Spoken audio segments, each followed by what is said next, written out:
Check the mic and make sure it sound right, boys.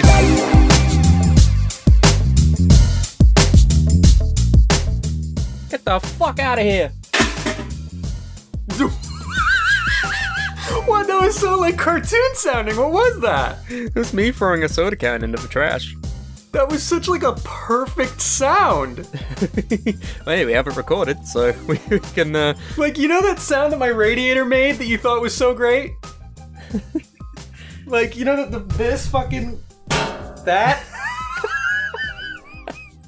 Like, that was the experience I just had hearing the fucking trash can. I love that. That's great. We can record our own Foley for the cartoons we don't make. Right. Yeah, all that fan animation we'll get in 15 years after we're long gone, but people will discover it in the fucking After archives. we're dead, what the fuck? We're not gonna die in the next 15 years, I hope. We'll be like the Van Gogh of podcasts, where no one listens to this while we're doing it, but then once we're dead, everyone's like, oh, did you find that bitter chatter that they rediscovered out of the archives? You know, I'm legitimately hopeful that will happen one day, but, that we're only popular post-death, post-mortem? Well, obviously not that part, but the part of, like, after we're done, people will find what we've done, and then they're like, oh, this is shit. I'm not surprised that everyone fucking ignored this while it was happening. Because, you know, one thing I was thinking about that is a possibility, like, there are podcasts that didn't get popular until, like, they were already 100 episodes deep. Like, My Brother and Me. That's one that I listen to a lot, and I'm kind of falling out of love with that one, but that's for different reasons. It's not because of anything content-wise, like, has changed. Well, it kind of is, but it's not, that part's not important. That's not my point. Oh my god. My point is that, yeah, I know, that was, like, one of the worst tangential sentences I've ever had, but my point is, they didn't really get popular until they were already, like, 2 years in, right? Which, I'm hoping we're a little bit quicker than that, but it's something I've thought about where, like, these early episodes, for us, I feel like, as far as me and you go, we are kind of making some of the best content we've made in our content-making lives, especially together. Oh, I'm not ashamed of making it at all at this point. I probably maybe, like, in a year or so, but that's just how I am as a person. Well, yes, that is how you are as a person, and me to some extent also, but I just wonder, like, how weird it is that for us, this is the best stuff we've ever done, but if people don't see those episodes until, like, 2 years from now, and people go back like, wait, what were the first Bitter Chatter episodes like? And then they're like, oh, this is so different. Like, I wonder, how different will it be, you know?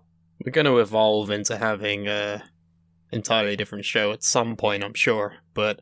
Maybe we iron this down to a more strict construct or something, but I don't know. I Do you remember that time when they started with a fucking TV tournament and it lasted like three episodes? 3 fucking episodes? What the fuck? What were they thinking? And in episode 1, they said they would never go more than 2 hours, and then the fucking 4th episode, it was a 3-hour extravaganza screaming at each other about Dragon Ball Z and The Simpsons. It was 2 hours 45. If we want to get technical, okay. That is true. And it was a special occasion. Yes. It's not like we're doing that every episode. We continued past the threshold out of pure spite and anger towards each other at the choices we've made. Although, you know, saying this, I've had friends sort of catch up, like, listening to this so that they're now current with it. Oh yeah, apparently because I haven't watched Avatar, I've committed a war crime. I'm telling you, man, it's really good. I know it's really good, it's just, the thing is, sometimes you go through life and you either watch things or you don't. The one sentence you said during our tournament that bothered me was like, well, maybe the fact that I haven't watched it means it's not so good. And I'm like, what? I think there's some merit to that. It's like... No. Not as a knock against, like, the medium, as a knock against me and my brain. But that's you. That's not the show. Because the way you said it, you were like, the fact that I haven't seen it means maybe I'm just not meant to see it and it's not worth seeing. It's like, no, the show's plenty worth seeing. It's just you haven't seen it yet. But, like, my life isn't any different. Like, it's probably not going to change. How many shows truly are life-changing? I would wager none. You know what I mean? Unless it's in your, like, truly formative years, nothing's life-changing. I disagree. I mean, come on, JoJo's? Well, listen, it's added a new frame of reference to my life, but I don't think my life's really that different because of it. It's not like I've learned any life lessons like, oh shit, I can drink pee if I put a jellyfish in my mouth. Like, no one... Well, when you look at the plot, maybe you're looking at the wrong place, but what I mean is, it's opened my eyes to a lot more music. My listening tastes have now, like, improved significantly, because I'm now listening to fucking prog rock more often than I normally would. I guess that comes from the fact that I was kind of already aware of most of that music, but... Oh, look at me, I know all of the artists. I'm not saying I'm a better person because of it, I'm just saying I was. No, it's just like, oh, I have an encyclopedic knowledge of all instruments and musicians that have played them. It's like, cool. Oh, I will say that one fun thing I never got for a while. In fact, okay, here's exactly how this conversation went. When I was first telling Lizzie about JoJo's, before I got her into it, I was like, oh yeah, and everything's like a music reference. Like one of the characters in part 1 is Robert E.O. Speedwagon. It's an REO Speedwagon reference, and And I was just like giving her the basic plot points, and I was like, oh, and then he meets this guy named William Zappelli, and Lizzie said, oh, is it like a Led Zeppelin reference? And I actually said, well, no, because he's Italian, I think he's just named after the pastry, the Zeppeli. Because it's straight up the exact same word. And he's Italian. So I swore to God that's what the reference was. But then it turns out I'm a fucking idiot, and yeah, it was Led Zeppelin. Well, to be fair, like, Italian characters in Part 5, by and large, are named after foods and everything, and I didn't even know that the Zappelli was a separate thing, so if I knew that, I would have also thought, that must be what it is. Like, his first scene is him literally, like, eating a sandwich, so if he were to be named after a food thing, I would think, sure, why not? But then, even if it is a Led Zeppelin thing, like, very little about him conveys that, other than, like, the missing N at the end of Zeppelin, you know? Yeah, it's just, for me, it was like, because every New Year's Eve, my mom makes Zeppelis. It is like a constant in my life. At the very forefront of my mind is Zeppelis. So when I saw a character named Zeppeli, I was like, oh, and he's Italian, it's a reference to Zeppelis. No, there's nothing to do with that. No, fuck you, you're wrong. It's another word with another letter on the end. I just love that I actually had the moment where someone else said the correct thing, and I was like, no, it's this wrong thing. I mean, maybe it's both.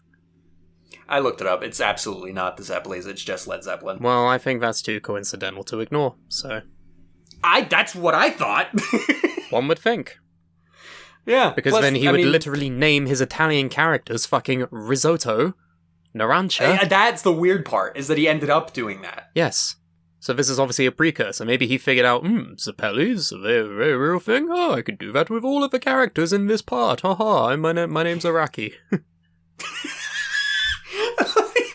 I love the idea that he just ends all of his sentences with my name is Araki. I'm Hirohiko Araki, I'm the only creator, fuck. Co-creator of JoJo's Bizarre Adventure, the other half was a fucking dolphin, Oh, it's funny because Jotaro fucks dolphins. Even though he doesn't. I hate when people oversimplify the characters, like, oh, Kakyoin wants to fuck everyone's moms. Like, no, he doesn't. He's a gamer. He's a elite gamer. If you want to go with any sort of fucking character archetype, you go with that. Yeah. I love Kakyoin as a gamer memes, and I hate Kakyoin MILF Hunter memes. Are there any JoJo's characters that are actually, like, MILF hunters? The closest, I mean, not MILF specifically, but, like, even within Part 3, you'd be better off saying Polnareff. At least he's a fucking, like, Casanova. Yeah? Like, he flirts with everything that moves in Part 3. Checks out, honestly. But Kakyoin? He's an incel, if anything. No, he's not an incel. I mean, he's not that extreme. He's not Remember actually that fucking an incel, scene on the plane where all the flight attendants were basically fawning over him?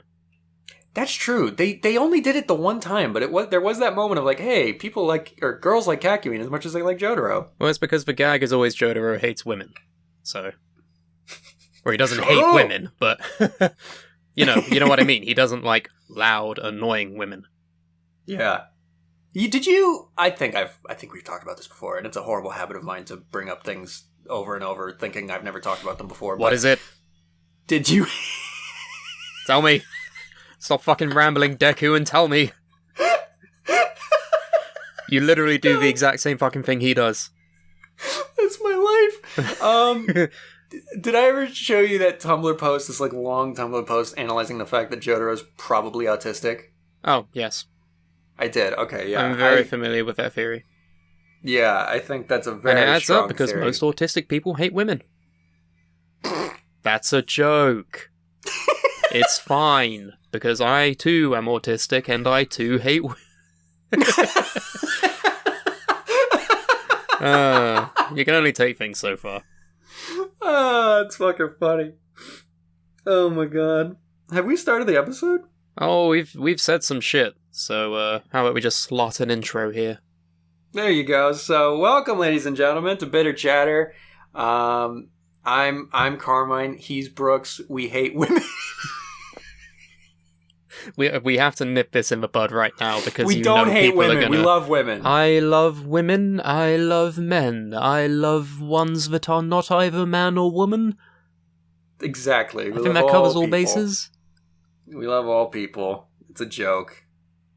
Well, we don't love all people. We don't love. Well, all sensible, nice people.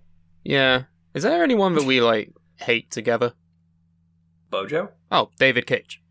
Oh. We went very different directions with that. Well, okay, you hate Bojo, but you don't live in the country that Bojo rules in, so it's like, it's not the same. Because he doesn't directly affect my life, I'm able to find some humor in like, oh, look at the goofy, stupid man bumble around like a fool, whereas like, for you, it's a little more personal and there's not really room to laugh at him. He's responsible for the death of hundreds of thousands of people. Right, it's like, Donnie T-Boy over here, like, people love to laugh at him around the world, but then there's me, I'm like, I can't stand the man. I don't even want to say his real name. There you go. He's like fucking Voldemort. If you say my name, I grow more powerful. If you say my name 3 times in a mirror, my hair attacks you. My beautiful hair, the best hair ever made.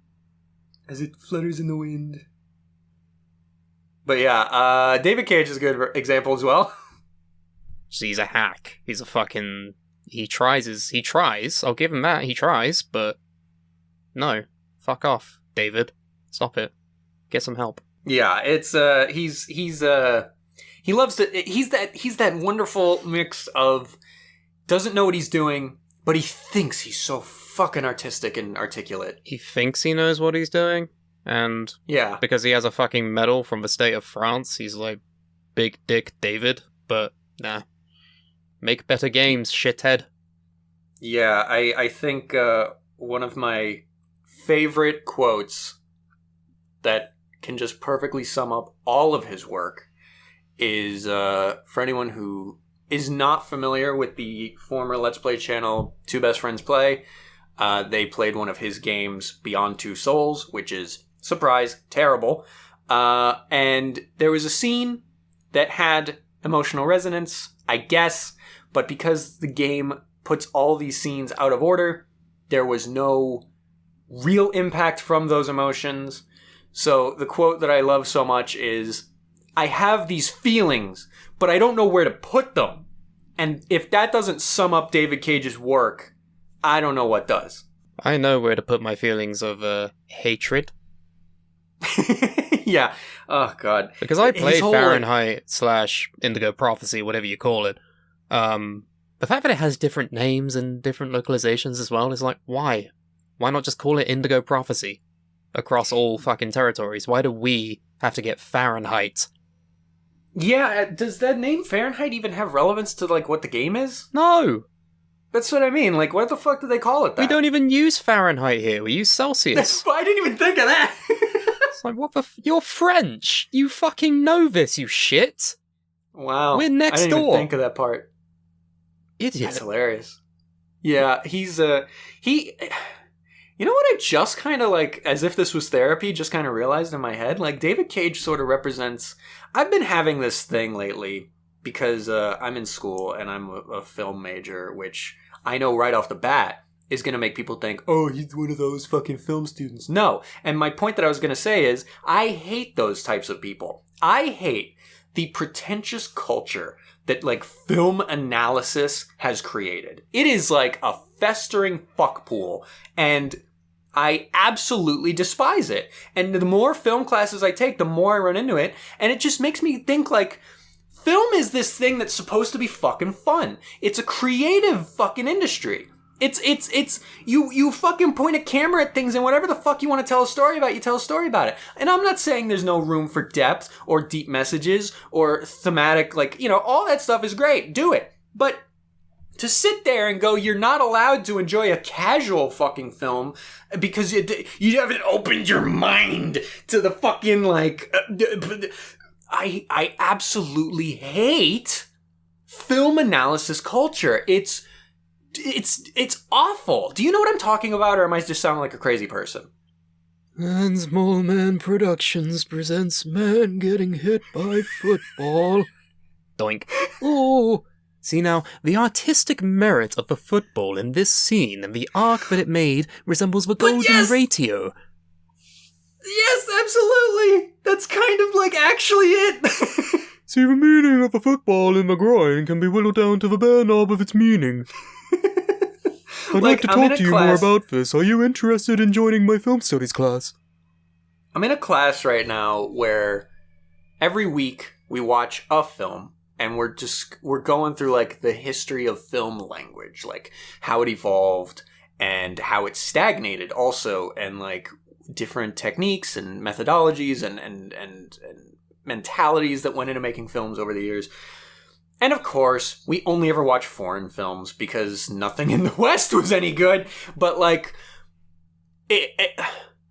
there's this like ongoing theme with the professor and these movies we watch where it's like, you're not allowed to just be immersed in a story. You're not allowed to just enjoy a story. You have to look at what it fucking means and all these different things. And God forbid you just look at what the story is. I don't even like have the words because I get so frustrated at this fucking concept. Like, honestly, it reminds me of film classes. Remember when Martin Scorsese had a real like problem with all of the Marvel movies and superhero movies in general?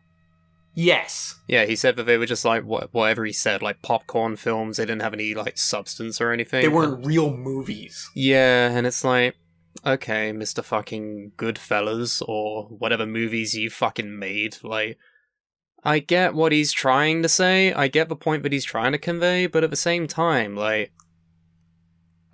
one of my favorite movies in general can range from being like movies with a message, movies with artistic integrity, and Terminator 2. Right! That's it. This is what I was getting at, right? I've found some words to better describe what I was talking about, because we watched one film called Before the Rain. You probably haven't heard of it, and that makes you less cultured. I hate that idea also, where she fucking like, she'll say, have you ever heard of this obscure Swedish director? And of course no one in the class has, because what the fuck? And then she'll be like, oh my god, I can't believe it. They're one of the most like forefront directors in film history. It's like, really? Are they though? Are they? Or are you just saying that to make yourself sound smarter? And I'm sure the movies this person made were good, but I don't give a fuck. It doesn't make me less of a fucking cultured person. I hate that idea also. But the main thing I was going to talk about was that we watched Before the Rain, and it ends on what I deemed a sad note. And that's not my favorite thing. But I said that, and the professor goes, well, really the ending is a hopeful thing. Because even though every character that made the morally correct decision was punished for it in this film, it goes to show that humans are capable of... And it's like...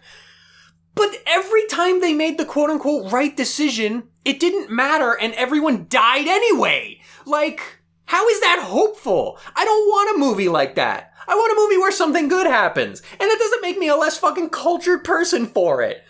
I want to fucking there's this fucking idea I'm going off the rails right now. I'm just letting you go. Just gonna let this out of your system because clearly you've been sitting on this for a while. So, listeners, I'll join you. I'll sit in the bleachers with you, and I'll pull out my sandwich, which may or may not be a burger, and I'll stare and I'll enjoy this with you. Please, continue. I'm gonna try not to go too much farther on this, but there's this idea that like escapism films are like lesser films. And you're not allowed to watch a movie unless it has some deep, challenging to your life views message. And it's like, you go fuck yourself. Because I have enough challenging things in my life.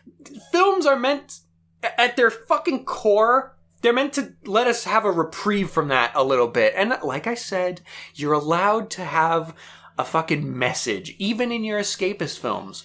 Fucking Marvel movies have messages in them that we could all stand to learn from. Like, I'm not saying you can't, like, everything just has to be mindless, but it's not a problem if it is. That's the part that bothers me. If it's not, like, absurdly artistic or poetic or whatever, then it's, like, not good enough. And it's like, with that, go fuck yourself. I don't give a shit. I want to watch the movie where the big men fight each other because it's fun. And that doesn't make me a lesser fucking film enjoyer than you and your obscure Swedish director that made a movie where 3 people sat in a room looking at each other and it means something about racism. I don't give a fuck. There is a place for all of it, is my only point. Nothing is lesser than anything else. Unless it's, like, objectively poorly made. Like this movie I just watched the other day with Daniel Radcliffe called Guns Akimbo, which is just, like, just I not wanted to see good. that. Is that bad? I didn't enjoy it. I wouldn't say it's, like, terrible, but, like, there's a lot of points where I'm like, but what? Why? Like, it just, things that just, it's meant to be, like, absurd. Like that kind of action movie, but there are points where it goes a little like too much, where it's like, all right, this makes no sense. And the script, the writing, I didn't like. The dialogue was, I thought it was definitely trying to be like, I don't even know. You'd have to see it to see like, all right, I see what this is trying to be, and it was written by someone who did not actually understand this, like gamer talk, a lot of it also, and it was like, all right, I don't like this, but it's not terrible. But like that's a movie where it's like, all right, the person who made this didn't really understand what they were doing in the realm that they were trying to tackle. So like this one, all right, if you want to shit on it, go ahead. But just because it doesn't have a fucking deep message about life and the human experience doesn't mean it's a fucking lesser film. I can't stand that mentality.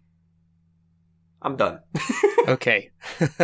I name dropped Terminator 2 earlier as being like my favorite movie of all time, right? I feel like at surface level, people can say that that's just, big shoot bang action movie with explosions and shit, but right. I'd say Terminator 2 also has a lot of philosophical elements to it also. It kind of makes you think a lot about the human condition and what it means to love, and also that one bit where the T-1000 came up through the floor and then stuck his finger through the guy. Yeah. It's weird when you just say it was his finger, but technically, yes. It was really cool. But no, I feel like, a lot of the movies that are deemed as being, like, mindless or anything, it's like, they're just fun. Are we not allowed to have fun anymore? I feel like we should have fun. It's like, who cares if someone Do you think if I went up to your fucking film professor and just went, my favorite actor is Nicolas Cage, do you think they'd just fucking want to punch me or something?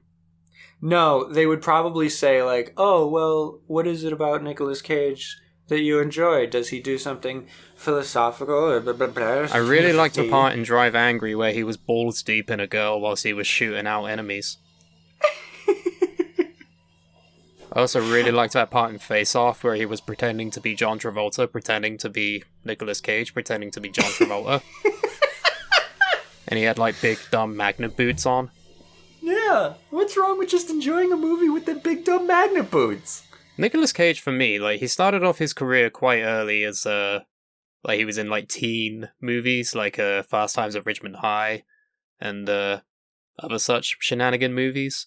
He then sort of moved on into like weird, like Raising Arizona by the Coen brothers. They're the ones that did Fargo and all of those kinds of movies. Mm. He sort of dwelled in those sort of like fun movies a little bit. It was only sort of when he made all of his money and then got into severe debt that he then had to take on sort of any roles that was being offered to him.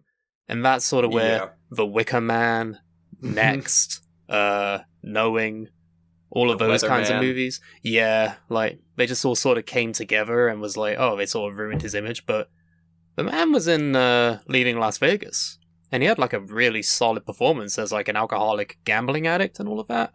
And it was just really fun to have that, like, that opposition, you know, of him being in so many like serious movies where he's actually doing a really good job of acting, to then having him be in like that movie where all of the parents in the world suddenly wanted to kill their children. Mom and Dad, that was it. It was called Mom and Dad. It came out a couple years ago. It was him and the woman's name I always forget, but it was them, and they were basically parents who, there was some sort of like viral gas or something, or some kind of infection that basically made all parents like crazy and want to kill their children. Selma Blair? Yes. Okay. Selma Blair. That's the one. I like her as well. But yeah, no, my point is that Nicolas Cage has a very diverse portfolio, and it's also very fun to meme on him, as the internet does. Granted, when I first got into him, I was like, oh, it's funny, he's with the meme, but actually watching his back catalogue, he has like a really rich tapestry of all of these movies. Obviously, he dips, I'd say sort of like after 2000. I'd say that's when he starts Adaptation taking like Ghost would be Rider. his most recent, like, well, at the time it would have been his most recent like serious attempt at acting. But then he went and did stuff like Bangkok Dangerous, Drive Angry, Ghost Rider, and all of that stuff. But recently he's sort of come back, and he's taken on the meme, where he will just take roles so that he can yell and scream and just be violent and stuff. But I liked him in Spider-Verse. oh yeah, he was Spider-Man Noir, wasn't he? Yeah. You know, he was going to be Superman. I have heard that story, yeah. They had like test shots of him with the hair and the outfit and everything. Was he going to be in Man of Steel, or was it going to be a different No, project? it was 2006, Superman Returns, you know, with Brandon Routh? Oh. Yeah, he would have been in that one. It was going to be a Tim Burton film as well. I can't imagine him as Superman. I just really can't. I mean, there's pictures of him in the outfit and everything, and he does kind of look like not right, you know? No. Like, it's like an uncanniness, sort of. Yeah, because it's like, Clark Kent, there's a look you have to be Clark Kent Superman. And nothing against Nick Cage, but he does not have that. He maybe did at one point, but not in 2006. No. Especially not with the long hair. I've seen that picture. It's very odd. Yeah, it's, I would have loved to have seen it just for shits and gigs, but, you know, that's me. I like to see things purely for how funnily, like, bad they'll turn out to be. Yeah. But yeah, it's like you were saying, like, Nick Cage is a very memeable actor, but at the end of the day, if you give him a good script, he's going to do a good job. Oh yeah, and that's not to take away from any of his roles before. Like I said, Leaving Las Vegas, like, Oscar fucking worthy performance there.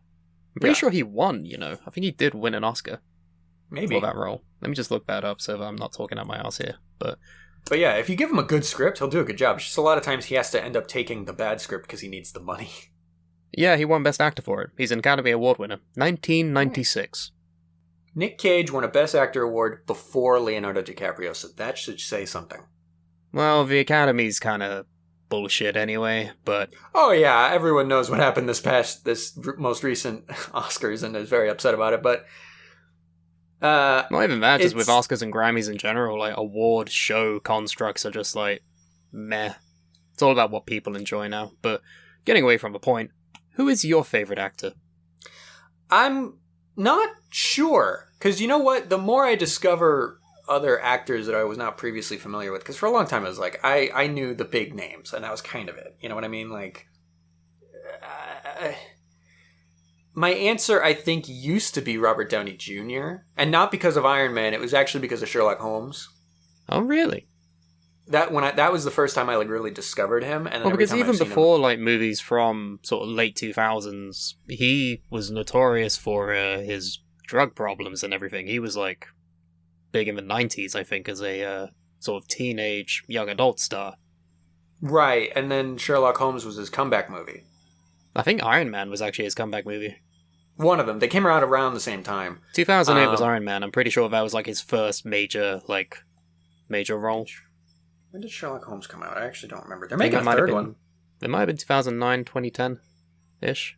But It was point being, 2000 there's like two different versions of Robert Downey Jr. that people know. It's either like the guy who's overcome his drug habits and bad press image, or it's Iron Man.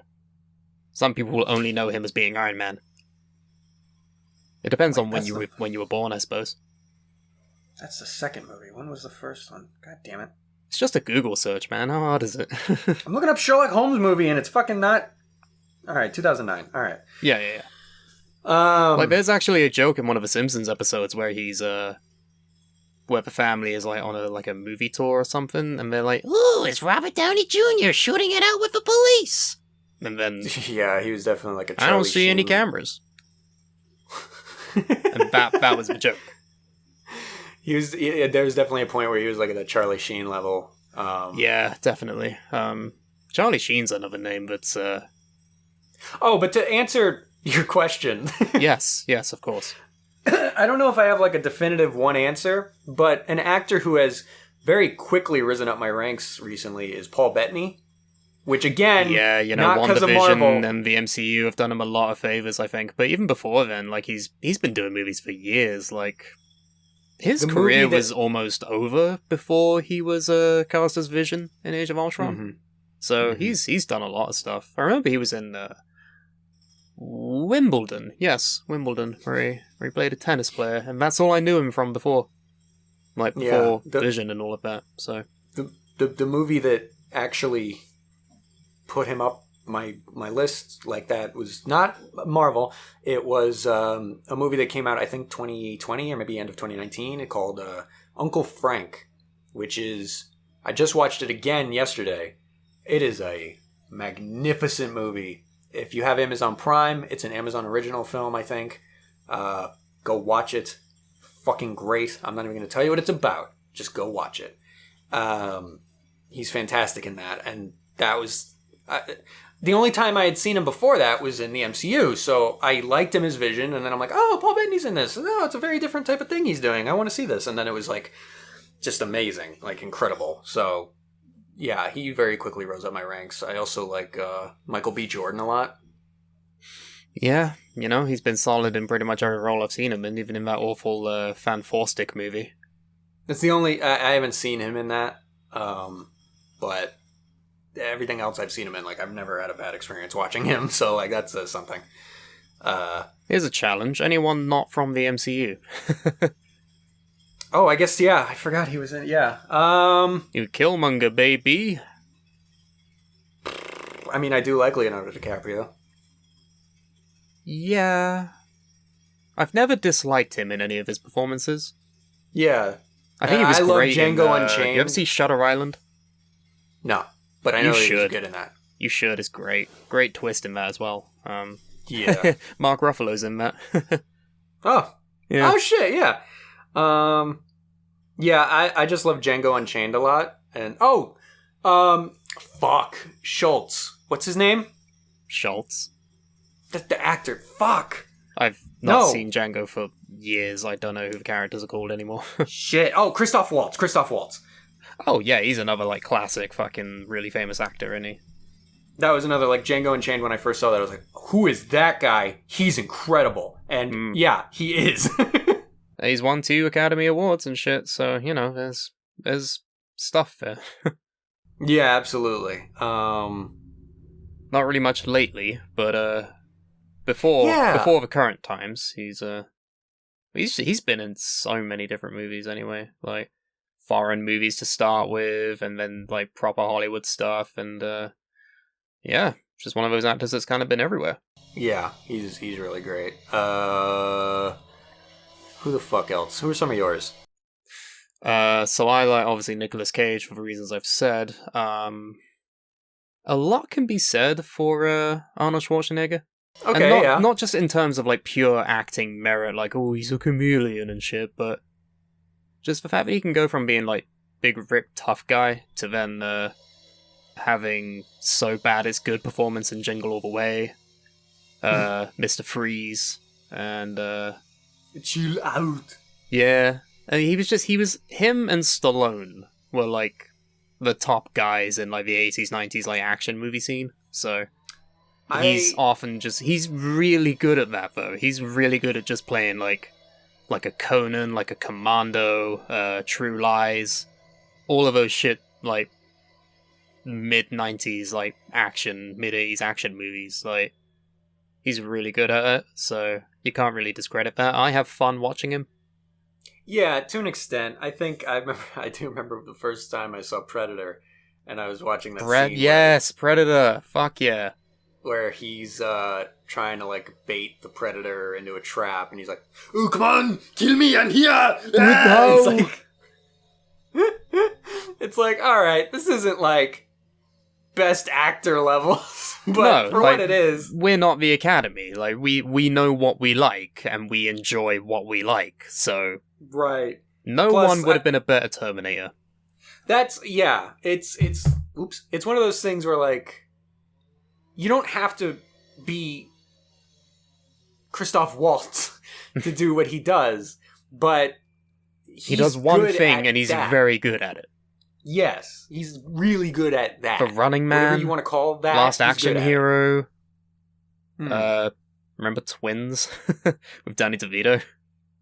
Oh my god, yeah. Oh, Kindergarten Cop. Like, he did a lot of comedies, oddly enough, and it's because it's fun seeing that juxtaposition of the fucking guy who hunted for Predator, the guy from Total Recall, Get Your Ass to Mars, and like all that shit, like just being in funny situations. Yeah, it's the same reason The Rock was doing comedies for a little bit. Yeah, and you can knock Tooth Fairy, but I think his performances in both the recent Jumanji movies kind of show off his range a lot better. I actually love those movies. They're fun. You're allowed to have fun. Really, really fun. Yeah, granted I've not seen the second one, but I really want to. But it's good. I was surprised by the first one because everyone was like, "Oh, but it's Jumanji. You can't remake a movie. What about my childhood? It's the childhood. It's the 90s with Robin Williams. No one can ever defile such a movie. Wasn't even that good. Like, well, it was okay. It's definitely Robin dated. Williams saved it, honestly, but it's definitely dated. It's dated. The concept is it had to be translated to the modern world, obviously, like board games. Well, I don't think the plays board those game anymore. The board game part isn't really what was dated. It was more just like the CG. Oh yeah, but you know that's not really a fair thing because sometimes some movies will fucking nail it and be like from 1991, like Terminator 2, but I think other times it'll be really bad. My favorite comparison is the fact that Lord of the Rings, the Two Towers, exactly the one I was going to bring up. It came out the same year as Scooby-Doo. The live-action Scooby-Doo movie. So you have Gollum versus the weird, freaky fucking CG dog that they decided to go with for the Scooby-Doo movies. Was that the one where Scrappy was the villain? Yes. Yeah, that freakish, horrifying monstrosity. Mm-hmm. Yeah, that was,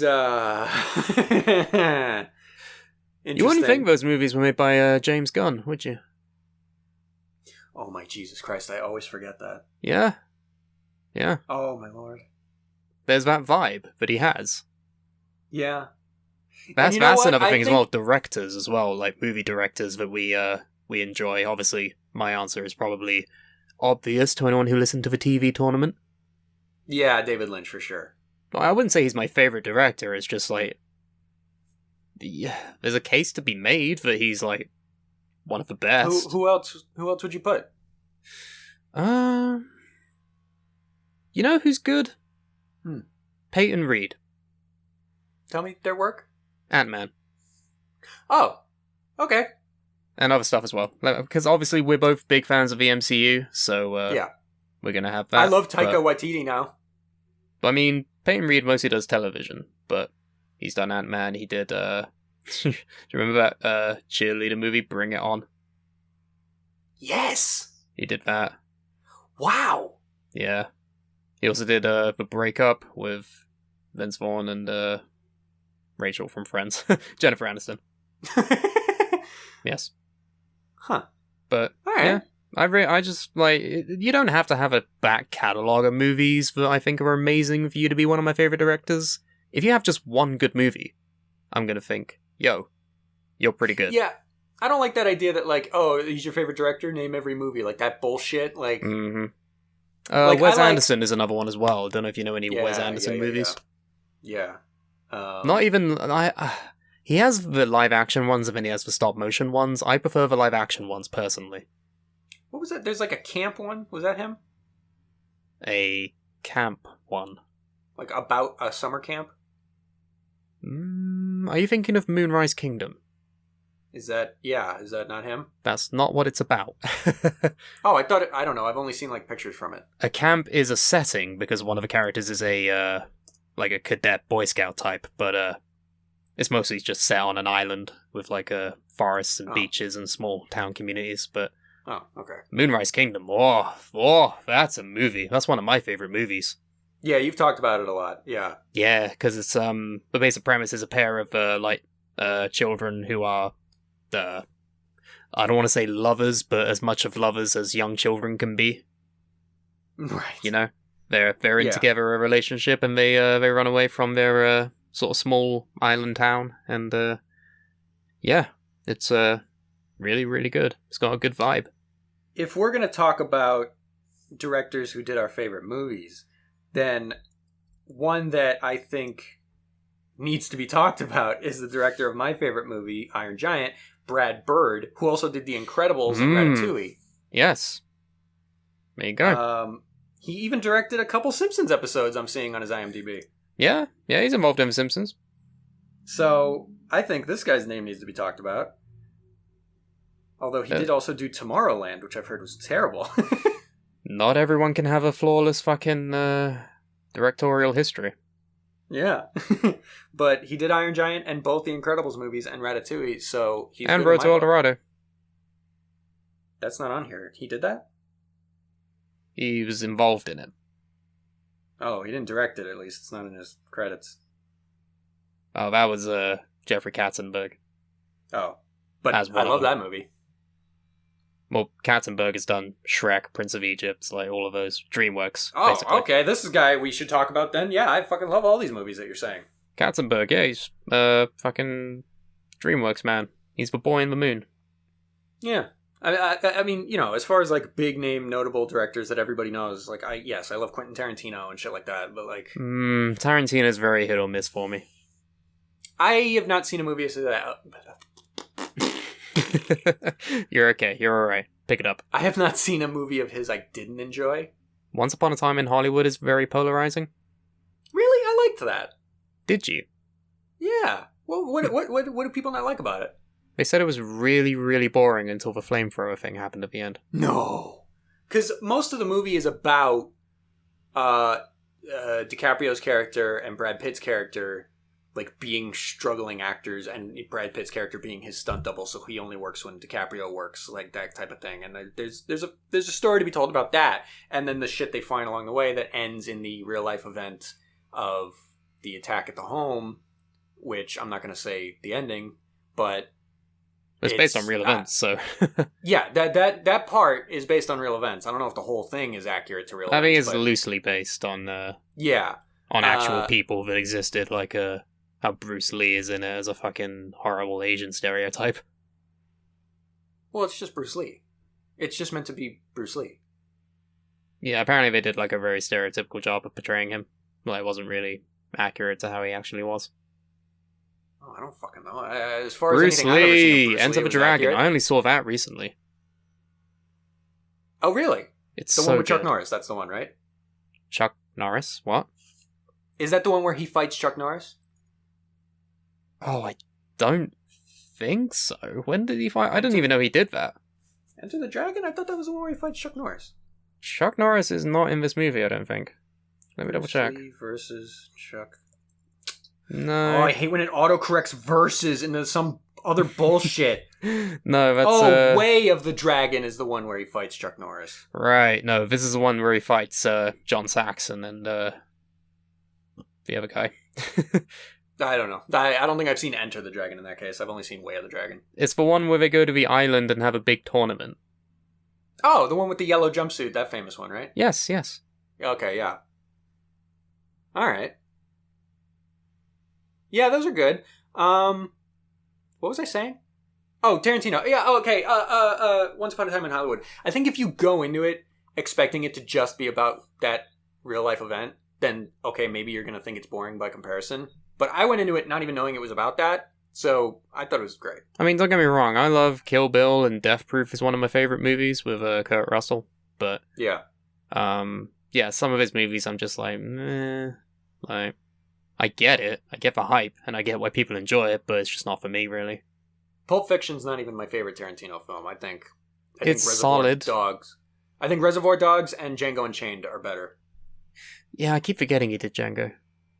Oh man, it's so good. I want to see that other Western he did, the fucking... Hateful Eight? Hateful Eight. I never got to see that. Nah, me neither. I always confuse that with the other one, where it's like, the something number, and it's about a Western. The Magnificent Seven? Magnificent Seven, yes. That's a different type of thing. That's a remaking, sort of retelling of an old movie called like The Seven Samurai. Yes. But I did see that movie, and I enjoyed it. There you go. What are some movies you hate? What are some movies I hate? I know you have a lot that you can probably list off, but what are some ones that you really don't like? Weatherman, yeah. Knew that would come up. It's starring Nicolas Cage, for those who don't know. But it's not because of Nick. It's just a bad movie. Sure. I didn't enjoy it, don't get me wrong, but I just don't think it was one of the worst movies of all time. I remember the first time we talked about it, you got like mad that I didn't like it. I didn't get mad, I got upset. It's mad with extra steps. Mad implies that I'm angry at you. Upset just means I'm sad and I'm confused and I'm mad at you.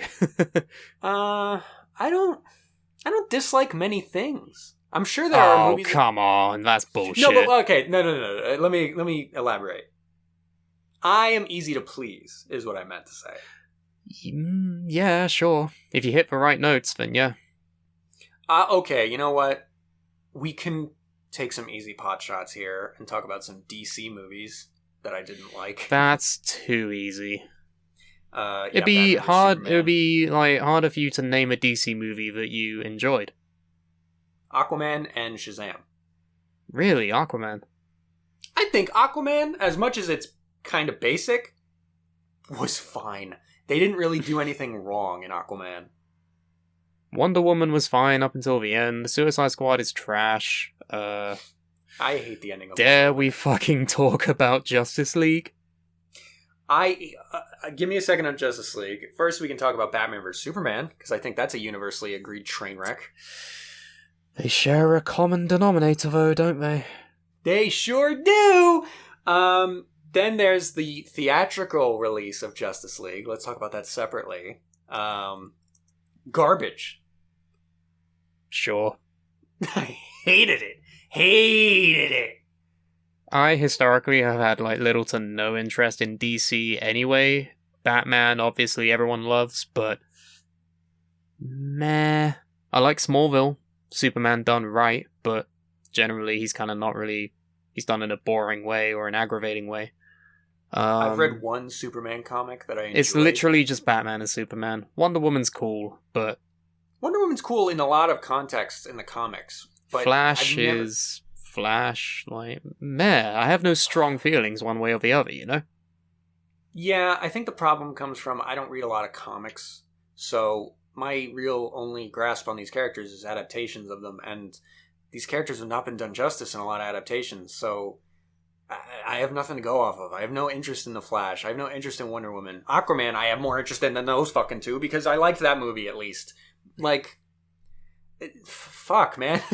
They're ruining what could be a fun time. I don't want Marvel to be the only good superhero thing. I would love it if they were both good. I don't want to just be, oh, Marvel's good, DC's trash. But they're fucking it up. And then there's the Snyder Cut. Yeah, let's take a moment to talk about Zack Snyder, shall we?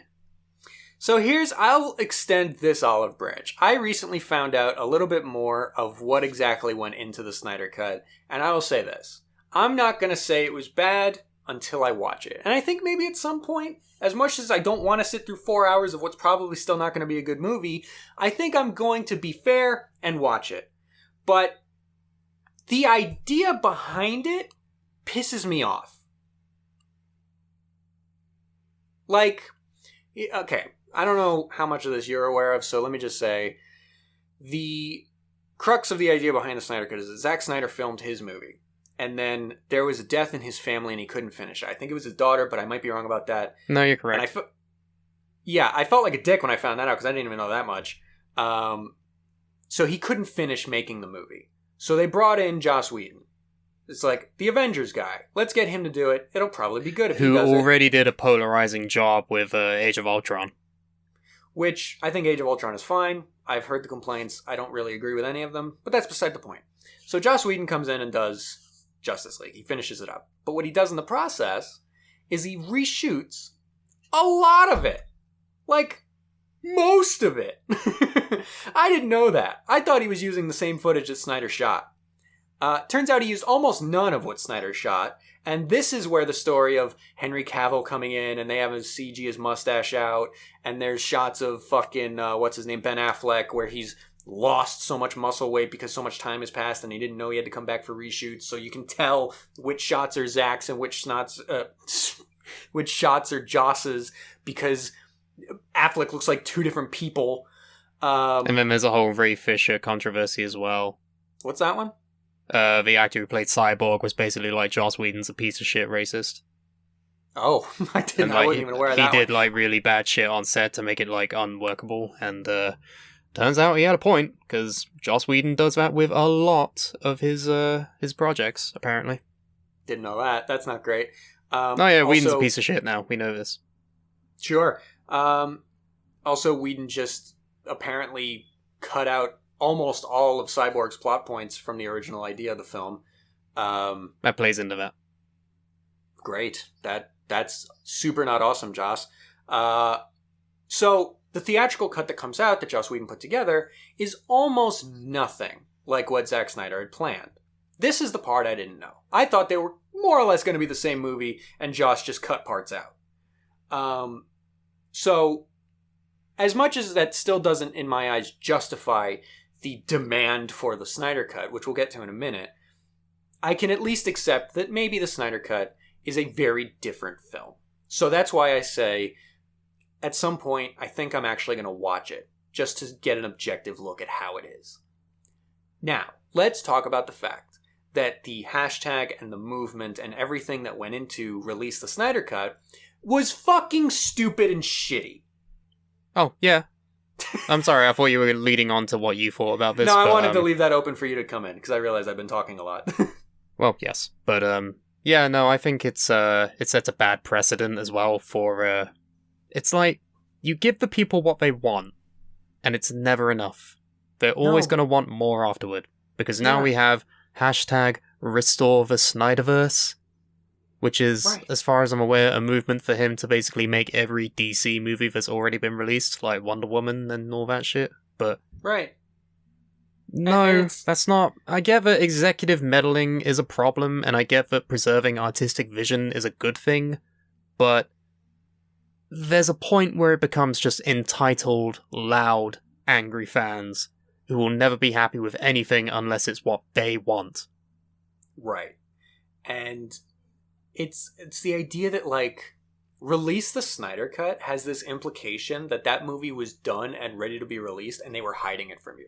It wasn't fucking done. They just shot the footage. The effects weren't done. It wasn't put together. Like, that's the whole reason Whedon released a different version of the movie, because there was no other version. It wasn't made. They had to spend like $80 million after they said, okay, we'll release the Snyder Cut, because it wasn't put fucking together yet. We'll release this cut that doesn't exist yet, because we'll have to make it. The only reason it got released is because HBO was like, oh, we can make money off of this if we put it on our platform. It's like, it didn't exist yet. It's not like they were fucking hiding it from you. And now we have all of the memes of being like, oh, what if we release a 5-hour cut of this movie? Hashtag release the fucking Lynch cut, or whatever it is. Like, oh, I would love to see a Lynch cut. I feel like everything most he's ever of his released... movies are Lynch cuts. He puts I feel in like fucking he's never really everything. pulled back. You ever see Inland Empire? No. Watch it, and then you'll know what I mean. But it's like I was saying, like the Russo brothers, I don't know if they were serious, but they were like, oh, maybe we'll release a 6-hour cut of fucking Endgame. It's like, listen, at least that one was a good movie, and more of it I wouldn't necessarily object to, but then I didn't know what they cut out. I don't know what was removed for them to put in. So but I feel also, like that's a joke. I've seen like on TikTok a couple deleted scenes, and there was one where like Thor and Valkyrie, as Thor was saying like, oh, you're the new king of Asgard, whatever, and he leaves with the Guardians. He like goes for a kiss, and it's like this awkward like, oh, I thought you were and it's like, I'm kind of glad that scene got cut out. I don't need it in the movie, you know what I mean? Like, I don't need everything in there. And plus there's obviously that famous scene where it's Tony after he does the snap and he's in the place and he sees a grown-up version of his daughter played by the girl from 13 Reasons Why. Sure, a scene like that could be cool. See, it's bad because I hate 13 Reasons Why, and so whenever I see that actress, I'm always like having a really bad response to anything that she does. Yeah, but that's unrelated to the actual content of the film. I know, but it's a problem for me, so I'm going to talk about it. That's what I'm saying. So, but even then, like, in that, like, vacuum, regardless of who the actress was, like, we wouldn't have known it was going to be a grown-up Morgan Stark, because why would it be? Yeah, unless they directly say it. Yeah. It's like, I don't know. It's weird. But, no, I feel like artistic vision is a thing that you have to keep with a lot of projects. Executive meddling is a bad thing, but this whole Zack Snyder shit is it was so tiring and so tiresome, because even before, like, he was put on Justice League, in my opinion, he's never done a good movie. You can make a case that at the very least the movie 300 is not terrible. Because of This Is Sparta? No. Like, the whole movie genuinely is like, it's not bad. It's polarizing. I can't speak for the sequel. I never saw the sequel. I've heard that one's less Apparently good. that was just trash. Yeah, but the first one, I think, is fine. My favorite story about 300 is that it had, like, its premiere in, like, a film festival or some shit where it received, like, a standing ovation. And then there was a press screening hours later, and everyone fucking booed at the end of it because they hated it. Oh, come on. I really don't think it's worth booing. I think that movie's fine. Some people just left before it finished. I think the problem comes from the fact that he has his idea, and no matter what the context of the actual story is, he's going to apply that idea. And that idea is slow motion, action shots, low saturation, I hate version. that. Why is everything such low saturation? You know, colors exist. It's not a bad thing to have a colorful movie, you shit. And I feel like there's even if you do it like Sin City, where it was all black and white with red highlights, you could at least do it like that, where it's like cool in that sense. But no, everything's just fucking drab and boring, and I feel like I'm playing fucking Modern Warfare. And I feel like in certain stories, there's a place for that. Obviously in certain stories, but not in fucking superhero stories. That's the one. That's where I was going with this. The fact that he did that treatment to Superman. Now look, I've said it before. I will end up saying it again. I don't like Superman as a character.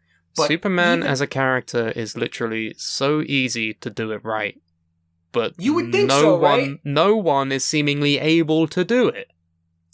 Look, I don't like Superman, but even I would know that's not how you fucking do Superman. The whole point of that character is that he's this beacon of hope, and he's this ray of sunshine on the world, and he's perfect and joyful and colorful.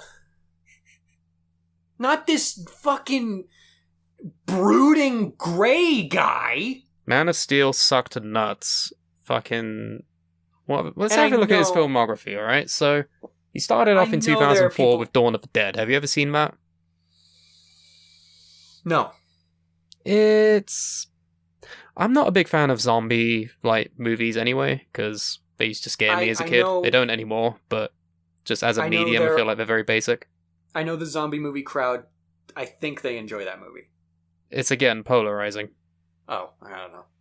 Like, a lot of people do like it. It's obviously got the Zack Snyder things, like you said, kinetic shots, and it's very violent, but I don't know, it just feels kind of like it is a remake of a George Romero, like Night of the Living Dead, first of all. So, Right. yeah, you're comparing it to that, which had its own sort of, nuances and merits, and I feel like Zack Snyder's movies lack that quite a bit, but that's that.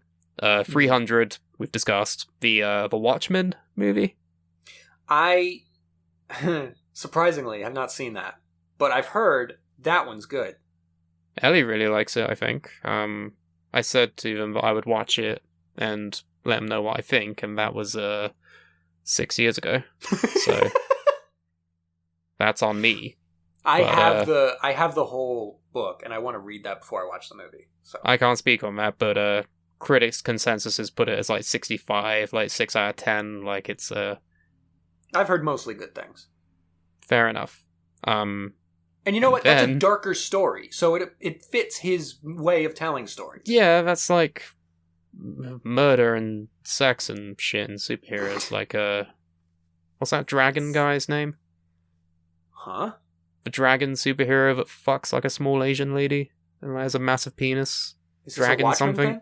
No, it's a separate thing. I think it's not Dragon Lee, is it? No, that's a I wrestler. have no idea what you're talking about. No, there's a comic book character who's a dragon. No, not Bad Dragon. That's something entirely different. I need to comic book dragon with big penis. That was a bad idea.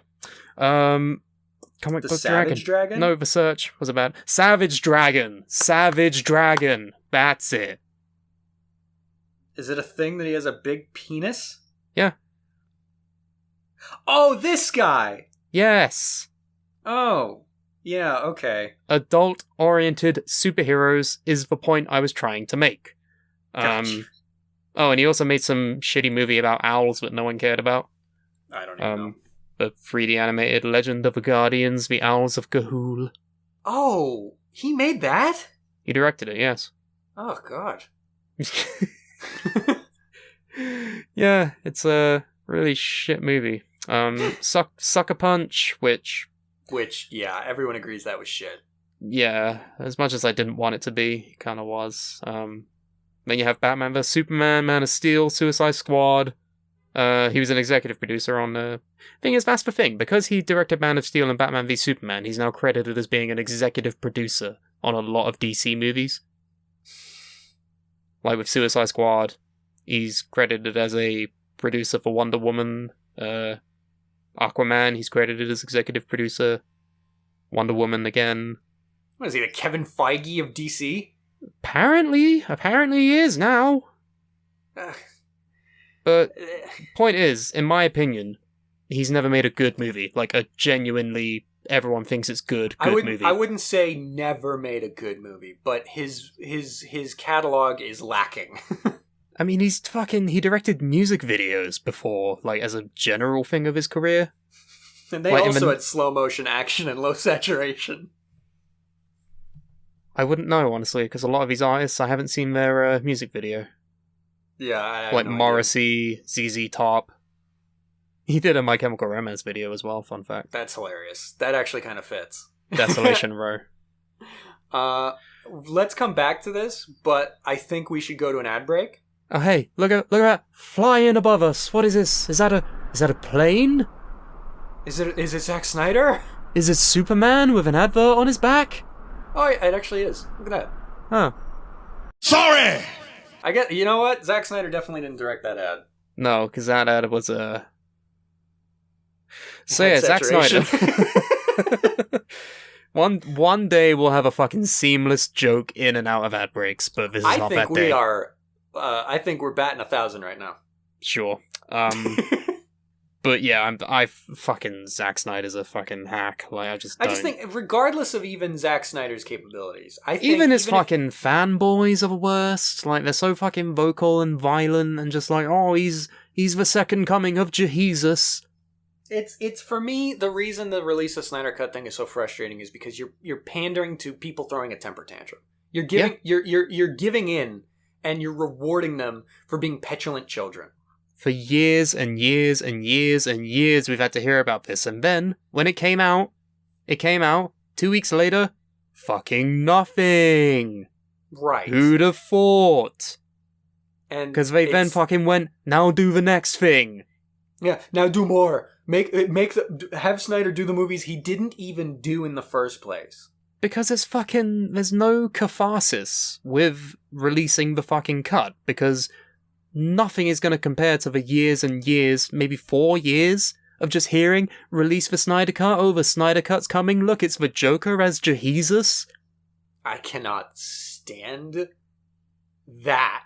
We live treatment. in a society, Batman.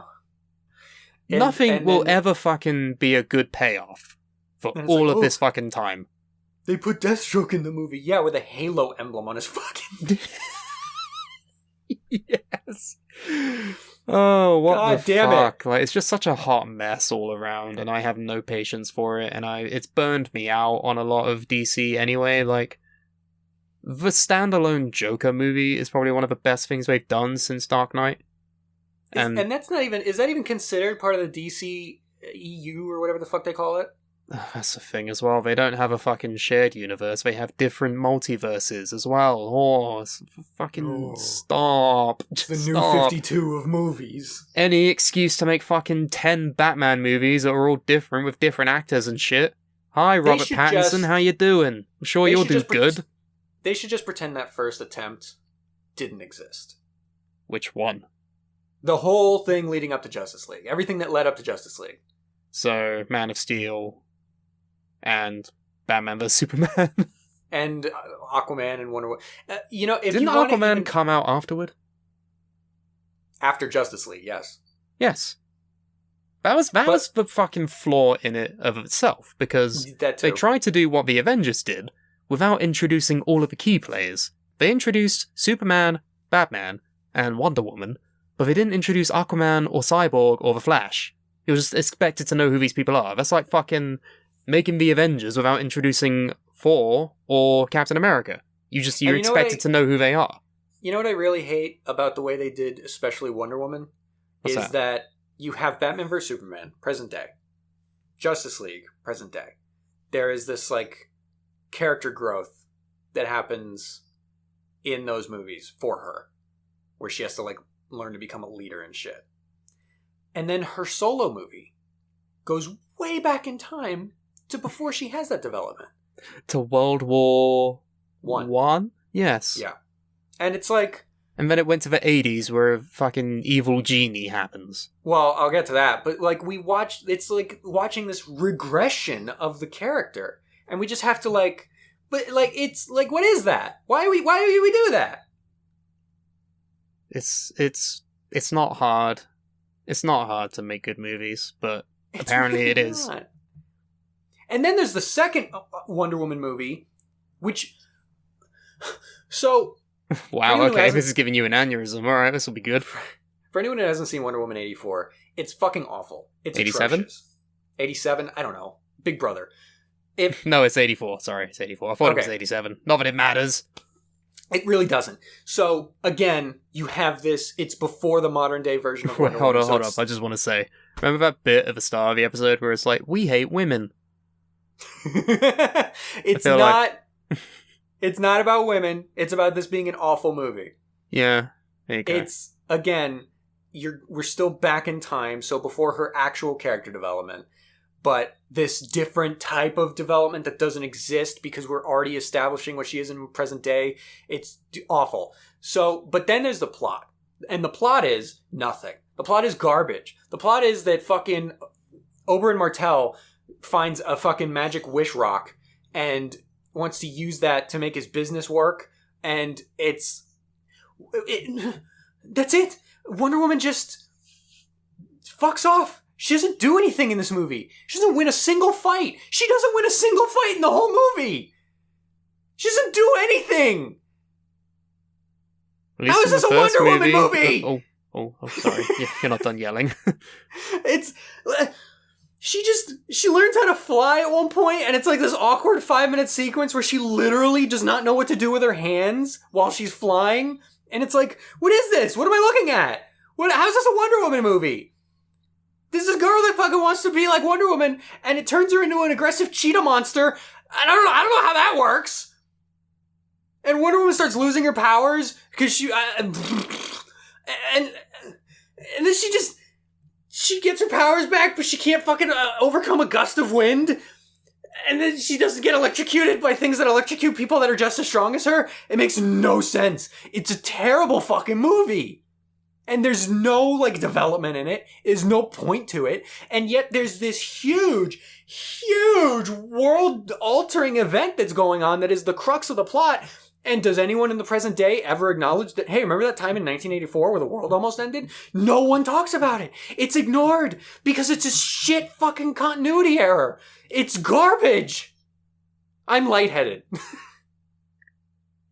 My favorite bit is when they bring back the love interest from the first movie who died in that movie, but then he possesses the body of a random dude and then has sex with Wonder Woman and then he leaves again, so this random man has just had sex with Wonder Woman without giving consent at all. Neither of them ever acknowledge how fucking creepy and weird and awful it is that he's just possessed this random dude and they have, like, removed his life from existence and they're just accepting that. They're both cool with that, these heroes. And then Wonder Woman has to, like... Wonder Woman never makes the conscious heroic decision that she has to sacrifice this man she loves for the greater good. He has to convince her of that. And even when he does so, she runs away crying like, but I don't like it. It's like, wow, what a hero. What a great hero we're watching here. Fucking goddamn it, this movie sucks. Captain Marvel didn't have a boyfriend. That's all I'm saying. And there's a point in the movie where the villain, Cheetah, she's like slowly becoming a villain and getting more aggressive. And you want to know how the film conveys that? The film does so by, earlier in the movie, before she got powers, she was sexually assaulted in the park and Wonder Woman saved her. After she's wished for powers, this same guy tries to sexually harass her again. And she beats him up. Real good. She beats him up a lot. And the movie wants you to think that is her becoming villainous. And that alone, forget all the other shit I ranted about a minute ago. That alone is terrible. I'm supposed to think she's a bad guy because she beat up this fucking sexual predator? What the fuck is that? Maybe we're supposed to acknowledge that there's a point to which you beat them up, and maybe they... No, I can't defend that. That's fucking... She wasn't even gonna fucking kill him.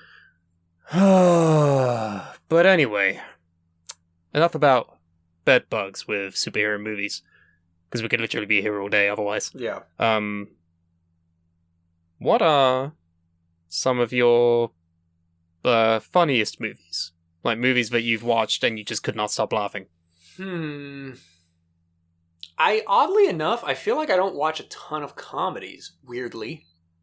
But you are a comedy yourself. Thank you. You're welcome. Because you know what I think of when I think of comedies? I think of, like, rated R comedies, which I feel like are universally not great. Well, it depends on what you mean by great. If you're fucking, if you look at the meaning and the symbols of white chicks, not funny. Yeah, I mean, humor's very subjective anyway. Like, what makes you laugh and what makes me laugh are granted a lot of the same stuff. But although I feel like I laughed at points at certain rated R comedies, like Hot Tub Time Machine. Meh. I don't know if I would laugh at it now, but I laughed at it at the time. I mean, there's no beating American Pie, like, in that kind of genre. Yeah. The original American Pie. Yeah. Like, why even bother? Why try making an R-rated comedy when American Pie already exists, you know? Yes. They did it so good, and I'm scared now because you're acting like you haven't seen it. Well, I'm also Googling something. Please tell me you've seen it. So there's this other movie called Fired Up. That Fuck you. Fuck you, dude. Seriously? You've never seen American Pie? What is wrong with you? What is the matter with you? How have you never seen this fucking quintessential comedy teen movie that's the basis of most of American fucking culture? He fucks a pie, right? I get the idea. Oh, you suck. You suck so much. How have you never seen American Pie? It's never come up. I've never been. What do you mean it's never come up? What the fuck? That's not a thing that has to come up. It's a thing that people say, oh, this is really funny, and then you think, oh, I'll go and seek it out and watch it and be a part of the big joke that is American Pie. You don't just wait for American Pie to come to you. You go to American Pie. That's how life works. I like Animal House. Oh, you suck. I don't want to talk to you anymore. This is bullshit. Why are you mad at me? How am I, a British person, angry at an American person for never having seen American fucking Pie? It should be taught in your fucking school system. Today's lesson, kids, is on Stifler. I don't know what to tell you. Go watch it after this. Okay. Like, Jesus Where can Christ, I watch dude. it? I don't know, on DVD, online, go to Blockbuster and shit. It must be on Netflix. I'm gonna watch American Pie. Fucking Eugene Levy is the dad? Look at this Stifler? shit. It's on Apple Sean TV, William Scott? iTunes, Peacock. It's not on any fucking major shit. If it's on the cock. Then we're ready to rock. Yeah. No, but seriously, such a pivotal fucking movie that was made in Well, I don't know. the late If it's really 90s. so pivotal and I haven't seen it yet, then maybe that says something. Maybe it's not that big a deal. Fuck off, Kermit. Like, Yeah, but my point is, I don't watch a lot of like exclusively like comedies. I watch things that are other types of movies, and then they end up being funny to me, like Guardians of the Galaxy. So I don't know. I feel like that's a lie. There must be some comedies that you enjoy watching. Probably, but I feel like most of the comedies I watch are TV shows, not movies. I just googled comedy movies, and a lot of these are not comedy movies. Like what? Parasite. What the fuck? That's not a comedy. No, it's not. No, man, it's not. It's a psychological horror. Yes. Oh, see shit like Coming to America, Bad Trip, Thunder Oh, Force. you know what you should watch? Hmm. Hot Rod.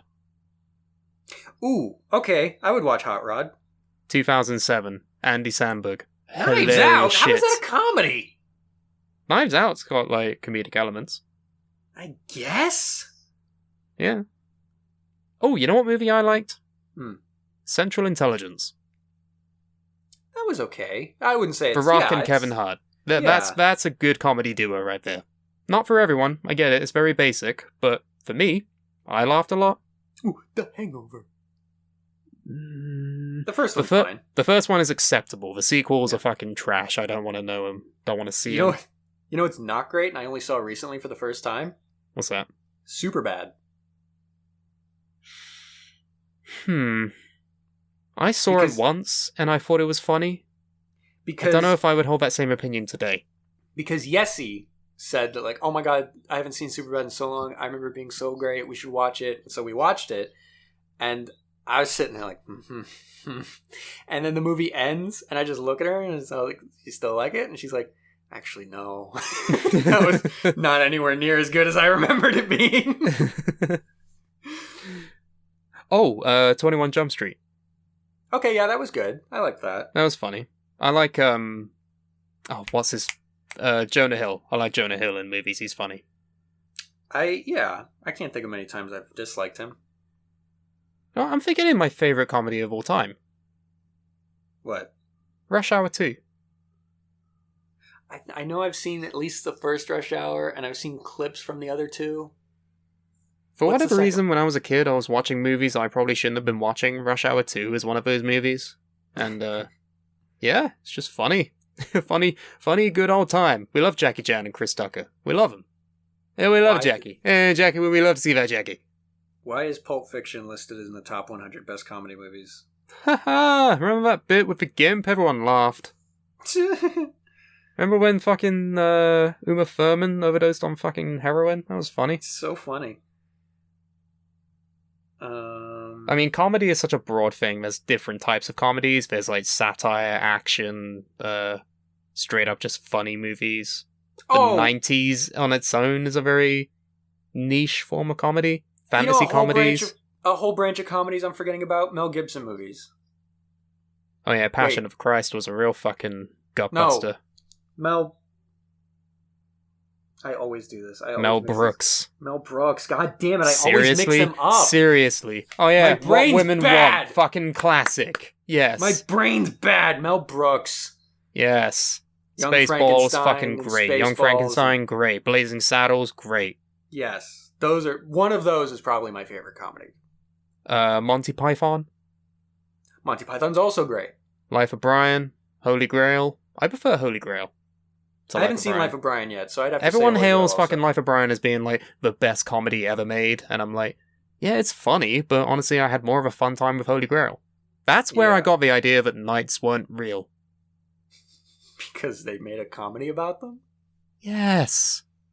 That's I never said it was a logical fucking reason. I'm just saying that's where it came from. They made a movie about a thing. That must mean it doesn't actually exist. Do you see any knights when you go out your fucking front door? They're a fucking... Really? It's a period piece! Oh, come the fuck on. It's not Downton Abbey, is it, for fuck's sake? It's a comedic period piece, fucking... It's like Blazing Saddles. Like, oh, they made a comedy about cowboys, but when I look out my window, I don't see cowboys. Maybe they never existed. I mean, there's documented evidence of fucking cowboys existing. It wasn't that long ago. Documented evidence of knights. It was like 100 years ago. Knights are like 1,000 years ago. Why is Goodfellas on this list of comedies? What?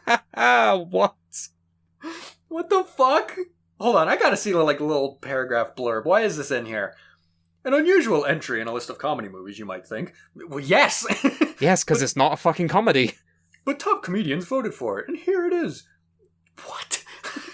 And hey, Martin Scorsese's ferocious gangster flick is damn funny, but when it isn't busy being terrifying, paranoid, and ultra it's not its primary goal as a film, you fuck! Yeah, that's gotta be a fucking parody of that. It's not how it is. Wayne's World. Not seen it. It's fine, I guess. I know it's culturally significant, but I haven't seen it. Oh, you know what's actual fucking trash, though? What? Blank movie. Like scary movie, epic movie, superhero movie, all those ones. What? There's one that... Scary movie, the first one was actually funny, but it's kind of sort of drifted off and is now like not great at all. There's like 17 of them, so like... Yeah. It's just what happens after a while, but... Now that is mindless. Like, if you want to talk about fucking Avengers and shit being fucking mindless movies, nah, mate. Scary Movie 3... Parody movies are, like, not great at all. And I don't mean parodies of, like Airplane, or, like, where it's parodies of a genre. Airplane's great! Airplane is great. What I mean by parody movies is movies that are parodies of specific movies. Right. There's one of them they made that was, like, a Twilight parody. I think it was just called a vampire movie. Yeah. Ugh. That was one of the only movies Oh, Vampires Suck. That was it. Vampires Suck, yes. That was the only one where I've ever, like, walked out of a theater. That's, like, maybe the only movie I've ever walked out of a You theater. spent money on this thing and you were like, no. To be fair, I was in middle school. Me and my friends were like, oh, we don't like Twilight. Maybe this thing making fun of Twilight will be funny. And it wasn't. And there was a point where everyone just started stripping in the woods doing a musical number. And we're like, we're done here. Fuck it. Let's go get pizza. Yeah. Oh, you know what's a really good one that blends both horror and comedy, like, seamlessly? What? Scream. Fuck's sake, man! Why are you What getting is mad at me with for not you? seeing it? Do you just not watch movies? Why do you get mad at me for the movies I haven't seen? Because... Well, when you say it like that, it makes me sound like a dickhead. But all I'm saying is that these are movies that are like a majority of people have seen. You could say that about any movie. No, you can't. No, you can't. We're just gonna, Next we're thing. just gonna go in circles at this point. But okay, you know what? This one I kind of have a reason for though, because when I was a kid on Halloween, I remember seeing somebody in a scream mask, and I didn't know what it was, obviously, and it just looked like the most horrifying thing I'd ever seen. Well, in my to be life. fair, it's not just a straight up comedy. It's a. It's not a parody. It's kind of like a, not even like a satire. It's a. God, It's a I don't even know. Deconstruction of horror. Yeah, no, yeah, literally, it's a deconstruction of horror tropes and everything, like Cabin in the Woods. Okay, sure. Yeah, it's like that, but it is also can be considered a straight up horror movie. But Right, and I think for a long time I didn't even realize there was comedic elements to it, and I just thought it was a horror movie, and I'm like, I'm good. well, yeah, you got Matthew Lillard in it, and he's hilarious. Sure. What do you think of the Austin Powers movies? Ooh, all three of them are very different. Sure. Like you can tell when they came out. Like For let a me look long up the time, release dates. for a long time, I had only ever seen the third one. Goldmember, yeah, that was Yeah. honestly the first one I saw as well because it was around that time when we were sort of coming of age and we were going to watch these kinds of movies. Like, Yeah. looking at these release dates, Austin Powers, the first one came out in 1997. We would have been 3 years old, Or two, depending on 2 when in years the old, year. yeah. Then the second one, Spy Who Shagged Me, 99. Again, like 4 or 5-ish. Yeah. So, but then 2002, Goldmember would have been like 7 or 8 years old. Yeah, it sort of hits the nail on the head there, doesn't it? But I think the best one is the second one. Second one's the only one I haven't seen yet. I only just recently saw the first one. I think it holds up better because Goldmember is just so fucking 2000s and it has a lot of 2000s humor. I remember liking and then Goldmember. the first one is like, it's a good foundation for it, but I feel like the second one takes that and makes it better, you know? Maybe. Because I know there were parts in the first one I was like, that's really funny. And then there were other times where I'm like, okay. Thing is, I can never remember which is from which movie. I just remember the gags and the jokes. Like the silhouettes in the tent. I think that's from the second one because I don't remember that. Right, yeah, there's that one. The fembots. That's the first one, yeah. Mini-Me didn't even show up until the second one. I thought he was only the third one. No, he's in the second one. That's where he gets Oh. introduced. Oh, okay. They have a callback gag in that movie to the second movie. Oh, fair enough. Remember that bit where he's like, he wants to be good, and then Austin's like, I'm not falling for that again. Oh, all It's right. because that was a thing in the second movie. Fair enough. It's brilliant because his introductory scene is like, he's behind like a paper door, so it's his silhouette. Yeah, So he's yeah, like, I've he's seen lighted that. to be massive. It's like, we have created a perfect copy of you, but he is 1/8 your size. It's great. Yeah. I think those movies are fine. I'd have to see the second one, but they're not like top tier. I would honestly recommend that one just on its own anyway. Yeah. You know what's one that's on this list that I liked, but I wouldn't even like think about it as far as like top comedies? The Blues Brothers. Not seen it, unfortunately. Oh, really? Well, I think it's good. It's just like I saw it and I was like, oh yeah, like it's good. It's that kind of. It's in that tier, I would say. Napoleon. What do you Dynamite. think of the Wayans brothers? I know them, and I know that but what are some of the list some of their movies because I can't think of what they made off the top of my head. A Haunted House, Little Man, Scary Movie, White Chicks. Oh God. Okay, so that.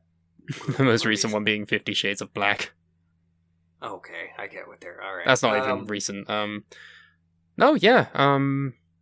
They're funny people, but they make terrible movies. Yeah, I think that's kind of the consensus. Is like their movies aren't great. Yeah. You know what movie I just never really understood the hype behind? What's that? Napoleon Dynamite. I saw it when it came out. I got a little book of quotes from the movie for that year's Christmas present. Yeah. I've completely forgotten most things about it. It's one of those mid-2000s movies as well. I think it was 2007 when it came It was out? 2004.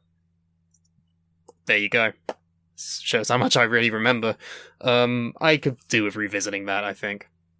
I remember a couple lines like, "Oh, throw the football over the mountains," or "Eat the food," like that shit. But I don't know. Computer hacking skills.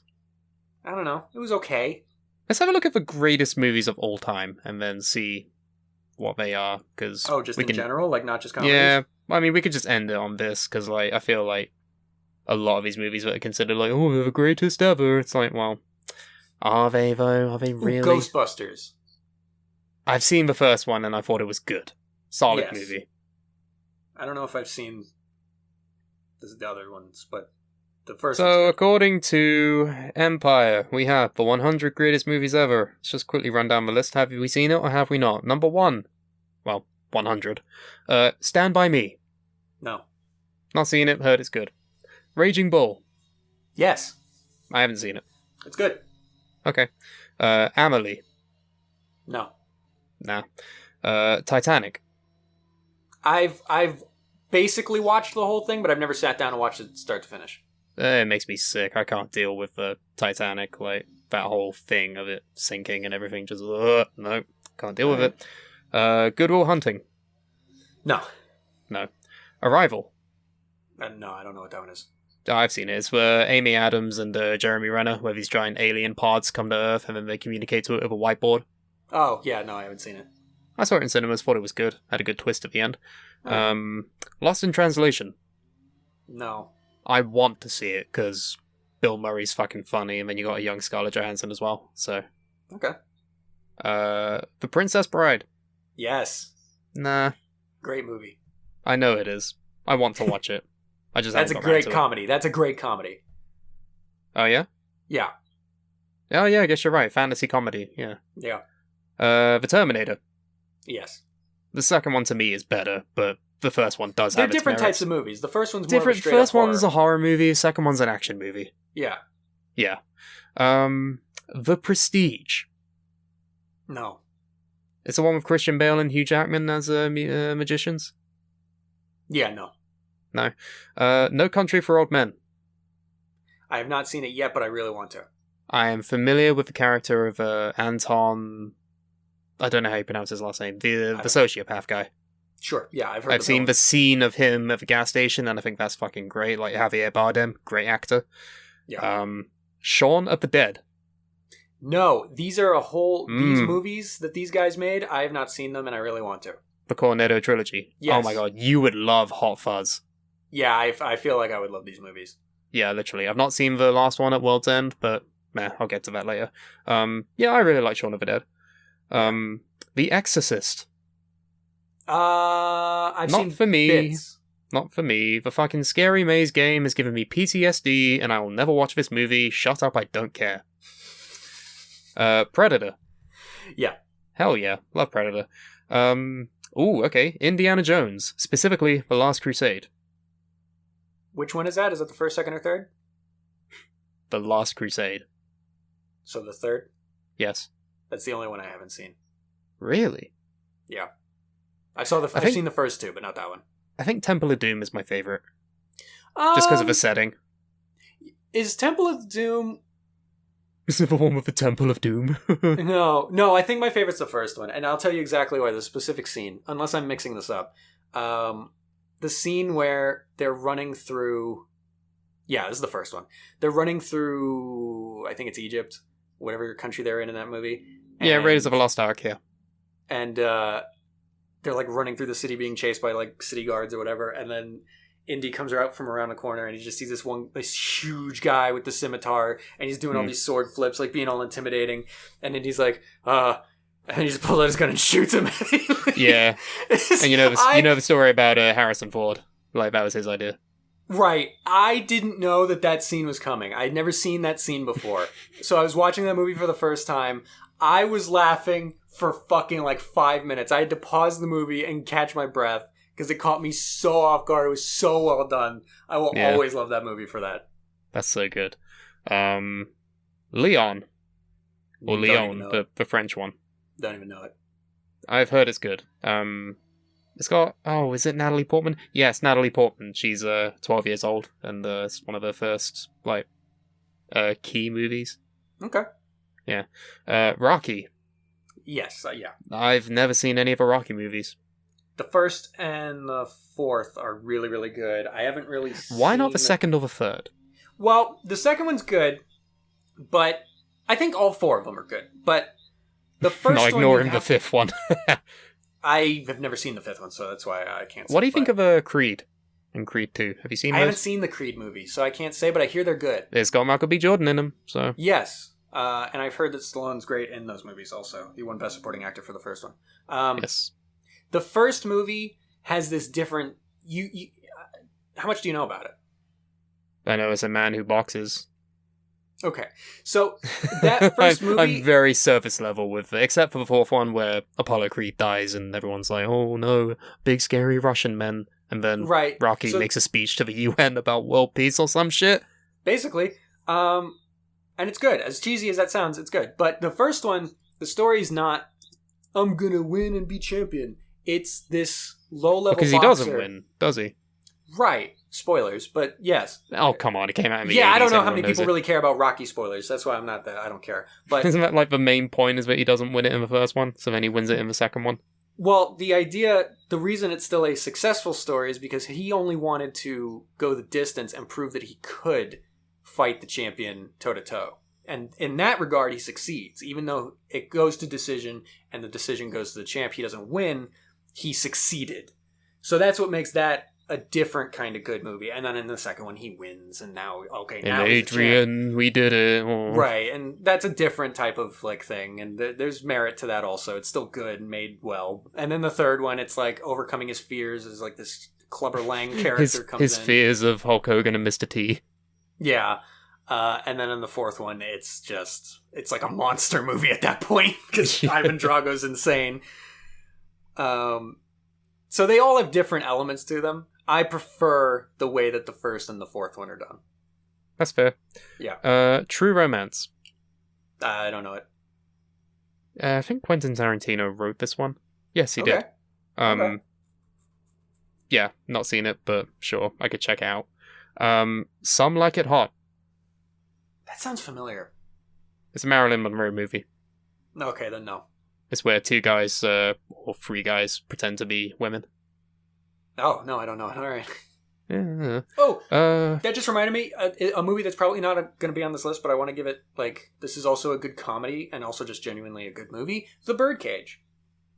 I thought you were going to say Priscilla. No. It's no, as Nathan, in it's Nathan not a good Lane movie? and Robin Williams. Fucking great movie. I know The Birdcage. I studied it in school. There you go. I love that movie. Any thoughts on Priscilla, Queen of the Desert? Never seen it. It's fun. Okay. You'd like it. Drag queens on a bus in the desert. Oh, I've heard of it, actually. Now that sounds familiar. I just haven't seen it. Hugo Weaving? Yeah. Yeah. The Social Network. Never saw it. I have no interest in this movie. Yeah, I don't either. At all. I know that Mark Zucki is a fucking scummy, and Mark Zucki is sucky. Yeah. Andrew Garfield, lawyer up, Jim, hit the gym, whatever. Fucking Jesse Eisenberg, man. Shit, fuck. Mm-hmm, we've all been there. Spirited Away. I want to see it. I haven't seen any Ghibli movies. You really should.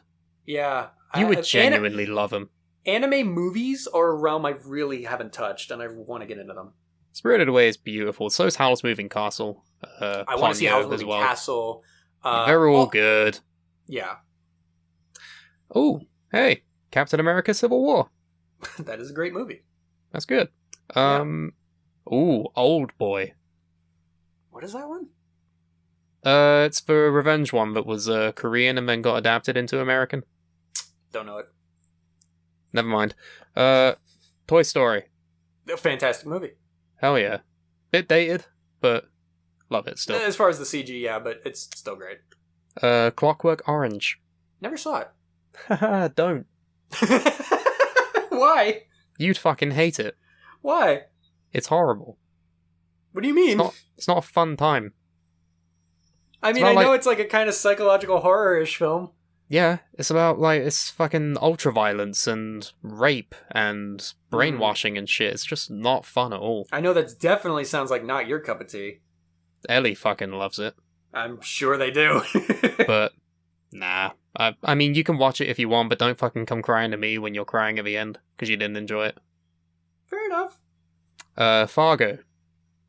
I've seen most of it, but never start to finish. It's like one of a few Coen movies that I haven't seen, and I feel so bad for it, because it's fucking Fargo. But Yeah, what I have seen I liked. I like Steve Buscemi. Oh, yeah. Mulholland Drive. No, I haven't seen it. Just got that on Blu-ray. Fucking great David Lynch movie. Yeah. The scene where it's the diner behind the Chili's or something? Like, oh my god. Seven Samurai. Well, like I mentioned. said, I saw The Magnificent Seven, but not the original, so... Apparently A Bug's Life is considered like a spiritual remake of this. Oh, yeah, it is! Yeah, it is! It's got that same premise. Because the idea is 7 strangers come to town and save this place from attack. Which, that is kind of what A Bug's Life is. Yeah. Rear Window. Ooh, yeah, that's a good movie. I've not seen it. I know the premise, because The Simpsons parodied it. Yeah, it's like one of the only Hitchcock movies I've really seen, but I had to watch it for a film class, oddly enough, and I really liked it. Yeah, there you go. Hot Fuzz. Yeah, again, We've been over it. You'd love it, I think. The Lion King. My favorite Disney movie, boy. The King of Lion. What's he lying about? Everything. My favorite Disney movie. It's good. I'm gonna say overrated. No! It's good, the songs are good, the animation's good, but fucking I prefer other Disney movies. Like what? What's your favorite Disney movie? Beauty and the Beast. That's fair. Hercules after that. I like Hercules a lot. That might also be my second favorite Disney movie. I saw a fucking TikTok where it was like, if this was your favorite movie growing up, you're gay now. And Hercules was one of them. So, yeah, checks out. Makes sense. Alright. Singing in the Rain. Never saw it. Nah, not really into the 50s, 60s movies in general. You also don't like musicals. I don't either, no. No, that's what I said. You don't like musicals. Oh, yeah, no, I love hate musicals. I hate them. Ghostbusters, yeah. Yep. Ooh, Memento. Ooh, that is a good movie. That is so good. It's been a while. I studied it in psychology class, which I failed. But this brings up a point that I wrote down earlier, but you wrote it down. No. It's because it's not directly related to Memento, but Memento falls into this. A pet peeve of mine is when people did you know? And they start to point out shit that is incredibly obvious. Like, did you ever? Am I the only one that noticed that the scenes in black and white are going forward in time, and the scenes that are in color are going backward in time, and then they meet in the middle, or whichever? It might be the other way around, but yeah, yes! The ones in color are done in reverse, and then black and white is yeah. Oh, so I got it right the first time. But yeah, that's the fucking point. What are you trying to point this out like I didn't notice it? That reminds me of my favorite subreddit, which is shitty movie details. What does that entail? It's say for example, the top post on it of all time is in Pixar's Up, Carl and Ellie break into their Paradise Falls savings jar in order to pay for Carl's hospital bill. This is actually a clever reference to the fact that the American healthcare system is literal garbage. That's great. I love that. When it's done in jest, the obvious point. In Game of Thrones Season 8, Daenerys says, "We break the wheel together." Okay. Which spelled backwards says, "Rehetet God Leu et Kerb U," which doesn't make sense, just like the rest of Season 8. Ah, it's not fair. Season 8's fine. Actors in black and white movies were often putting their lives in danger during driving scenes, as they weren't able to tell if the light traffic was red or green. I love that. During the filming of Jurassic Park, the T-Rex was known to sweat profusely as it was the first major role in 55 million years. Okay, this tops it. Vin Diesel's full legal name, Vehicle Identification Number Diesel, was the sole determining factor in his original casting for the Fast and Furious franchise.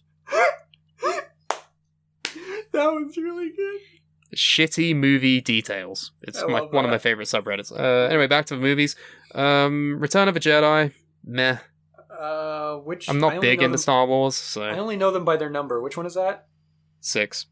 Oh, sure, it's fine. Yeah, It's fine. yeah, The Avengers. yeah. I think the first one is actually like on the weaker side of what the MCU has become, but Yeah, again, that's Whedon for you. yeah. L.A. Confidential. No, I don't know it. Not seen that. Ooh, Donnie Darko. You've seen it. I haven't seen it yet. One of my favorite movies because Ellie introduced it to me and they fucking love it. Yeah, and when you recommend it to me, you always say I got to see the extended version or whatever. Well, you can watch the normal version, be confused, and then you can watch the director's cut and then kind of get it. Should I just watch the director's cut first? Nah, watch the original cut first, and then watch the director's cut. But if you only had to watch one of them, just watch the director's cut. Okay. It's great. La La Land. Not seen it, don't like musicals. I like it. Nah, It's a musical, like so it? you won't like it, but I liked it. fair enough. Forrest Gump. That's a good movie. Yeah. Robert Zemeckis. That's another director. Fucking Back to the Ooh. Future, Forrest Gump, all that stuff. Mr. Zemeckis. Yeah. American Beauty. I don't know it. It's Kevin Spacey. Is that a horse movie? What? There's a horse movie that has a name similar to that, and I don't know if that one's a horse movie. Black Beauty? Oh, that's what it is. What? I don't know. I haven't seen either of them. Fucking get off my back.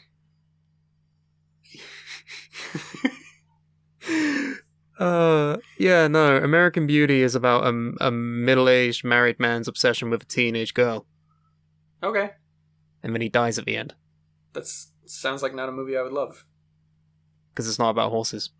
No, I don't like movies that are like about creepy relationship Horses. stuff. E.T. I haven't seen it. Seen it once, thought it was good. Moved on with Probably my good. life. Yeah, Inglourious Bastards. that's a good movie. Not seen it yet. Yeah. Yet. Let's just list off some famous movies here. Reservoir Dogs. Yeah, great movie. Pan's Labyrinth. I haven't seen it. Psycho. I've not seen it. Lawrence of Arabia. Haven't seen it. Train Spotting. I'm a fucking film student. Haven't seen it. Silence of the Lambs. Haven't seen it. Interstellar. I don't like this game anymore. Citizen Kane. That one I've seen. That one's great. I haven't seen it. Ah. Am I missing anything? I mean, it's an important film in film history, and it is good. Sure. There Will Be Blood. That sounds so familiar. I drink your milkshake. Okay, that didn't clear anything. I drink it up. Yeah, no, I don't think I've seen this. Wow, okay. It's Daniel Day-Lewis playing an oil tycoon, and then he goes nuts at the end, and then he says, I drink your milkshake, and then he beats a man to death with a bowling pin. What the fuck? Yes. Alright. Eternal Sunshine of a Spotless Mind. Nope. Wow, okay. That movie changed my life. I feel like you should watch it too. What is it?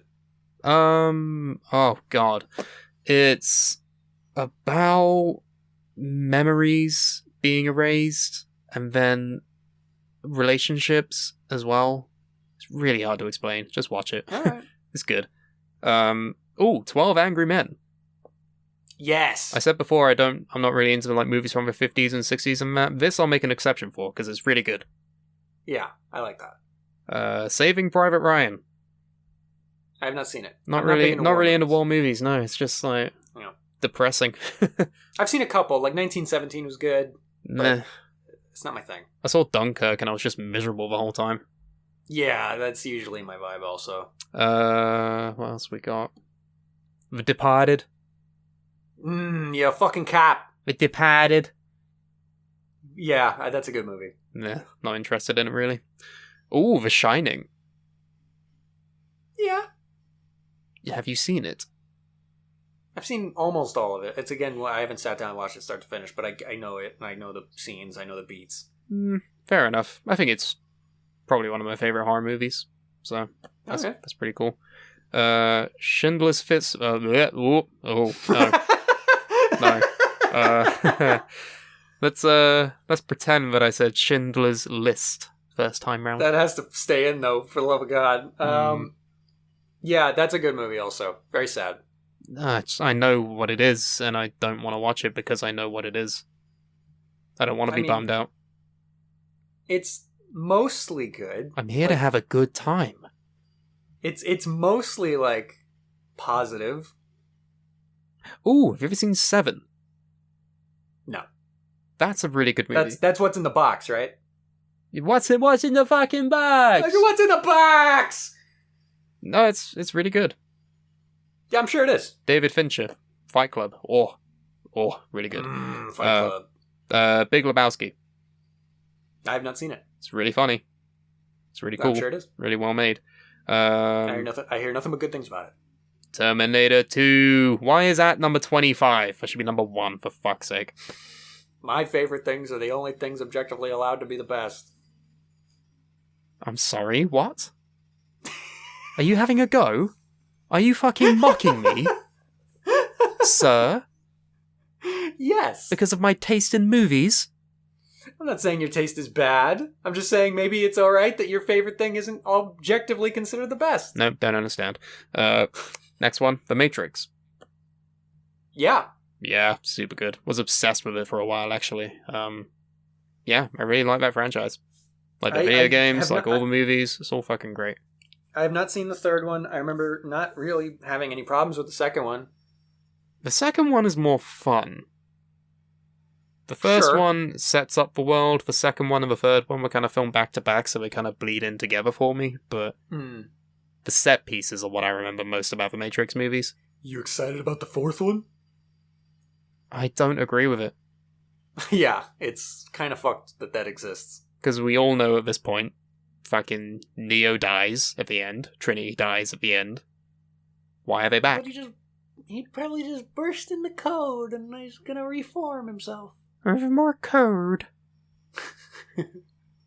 Lord of the Rings, The Two Towers. I like all three movies. I've not seen Return of the King. I think it's weird. That's a trilogy that I think it's weird to separate them. They're so interlinked. They are, for all intents and purposes, one big movie. And they're great. That's understandable. Ooh, 2001. Oddly enough, I have not seen that. I was so fucking freaked out when I first watched this movie. Yeah. I mean, what's your understanding of 2001? It starts with monkey throw stick and then becomes spaceship movie where okay, you're already doing better than I did because I didn't know anything about the monkeys.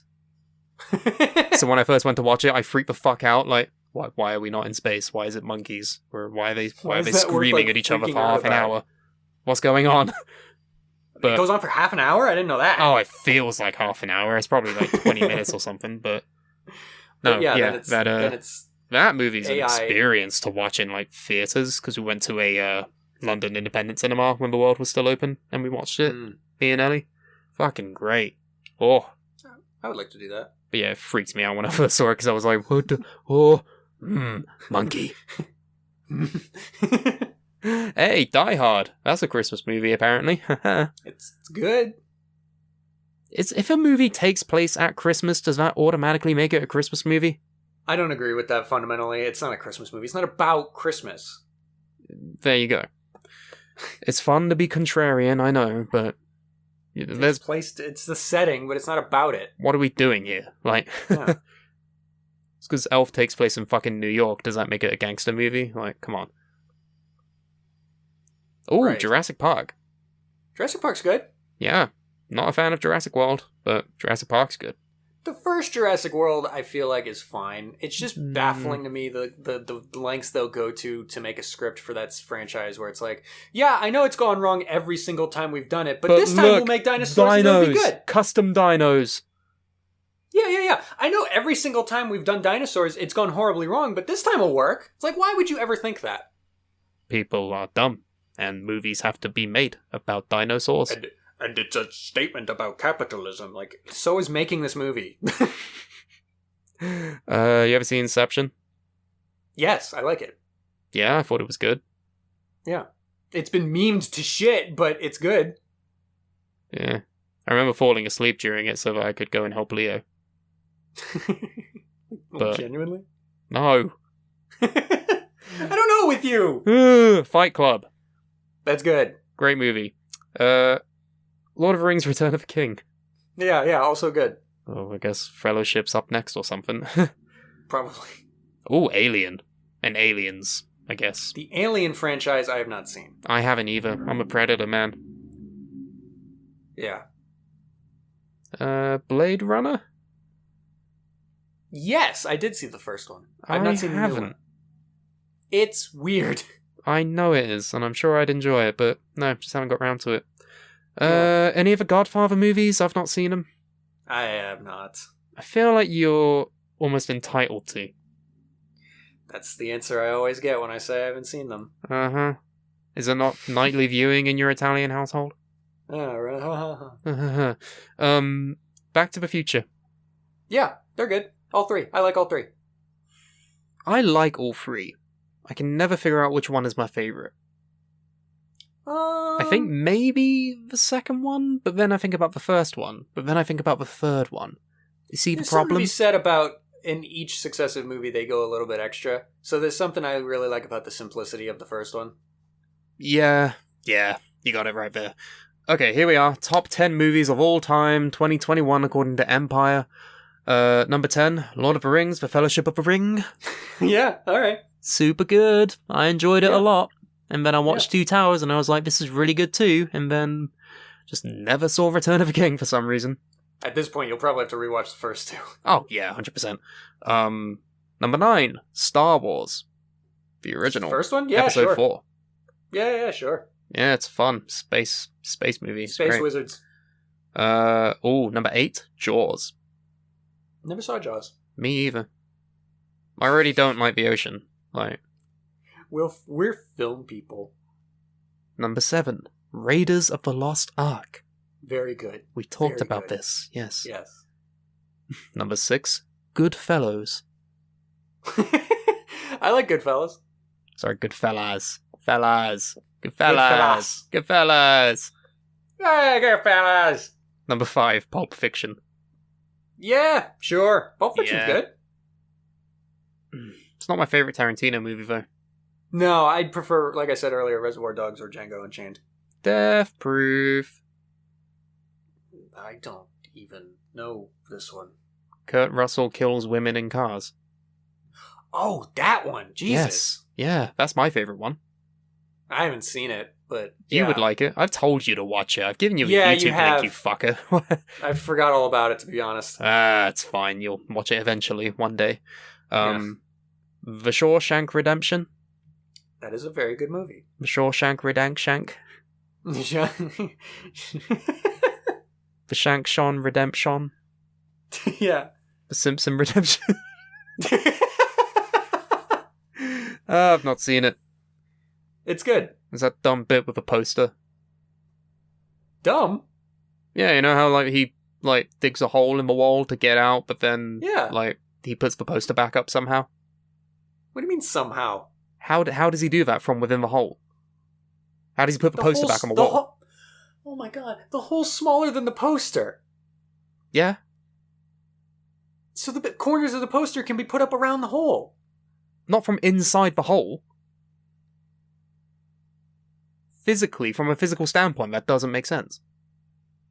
The hole is smaller than the poster. It's not about the fucking poster going over the dimensions of the hole, it's about who the fuck put it up again when they went through the hole. You can't do it from inside the hole. Oh! Once you're in the hole, how do you put the poster back up? Oh! Well, he probably just put the top two parts up, and then left the bottom bit hanging off, and then he just walked through it like a fucking curtain. But then, you see them throw a rock through it, and it's fucking taut. It's like put on tight.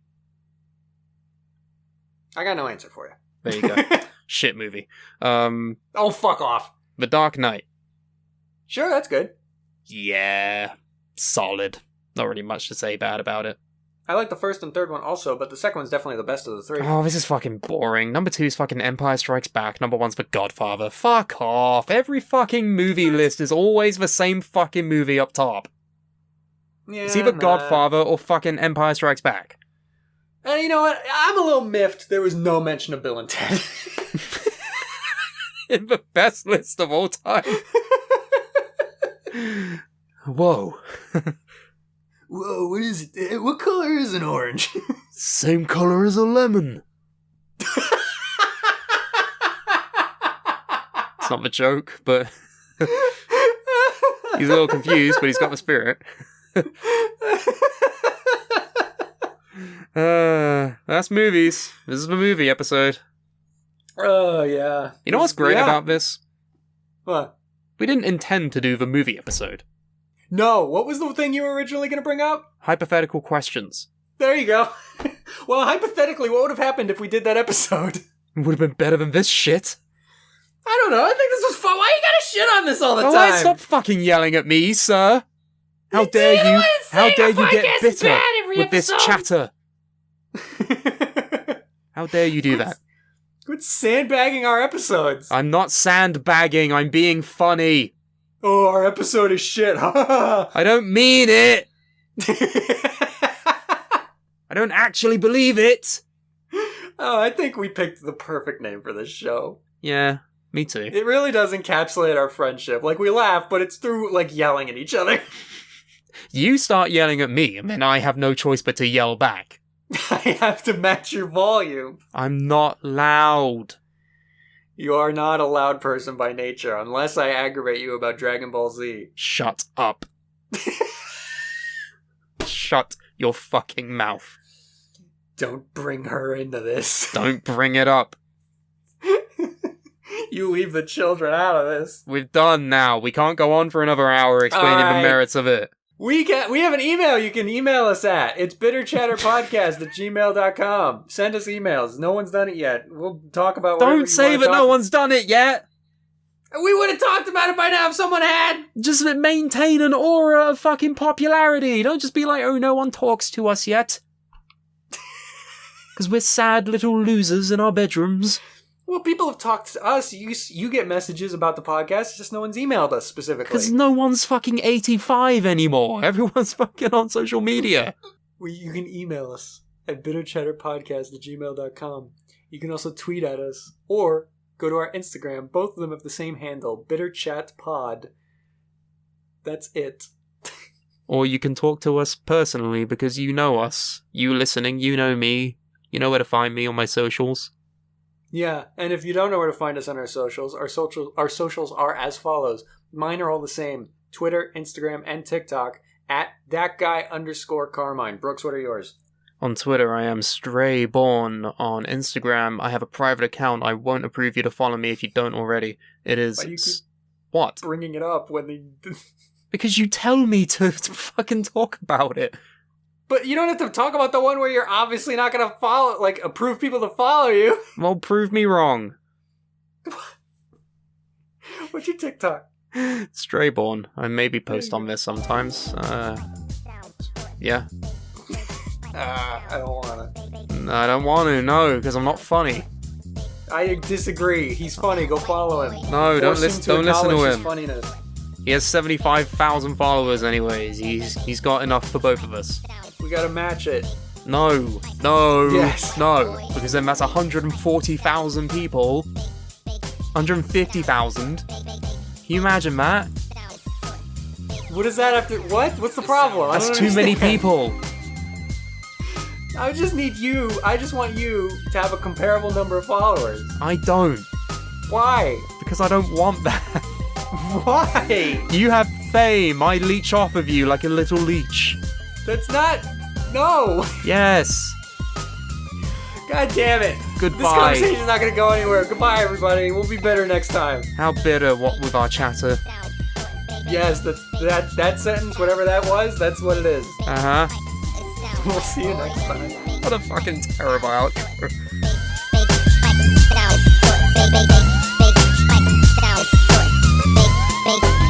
It sound right, boy.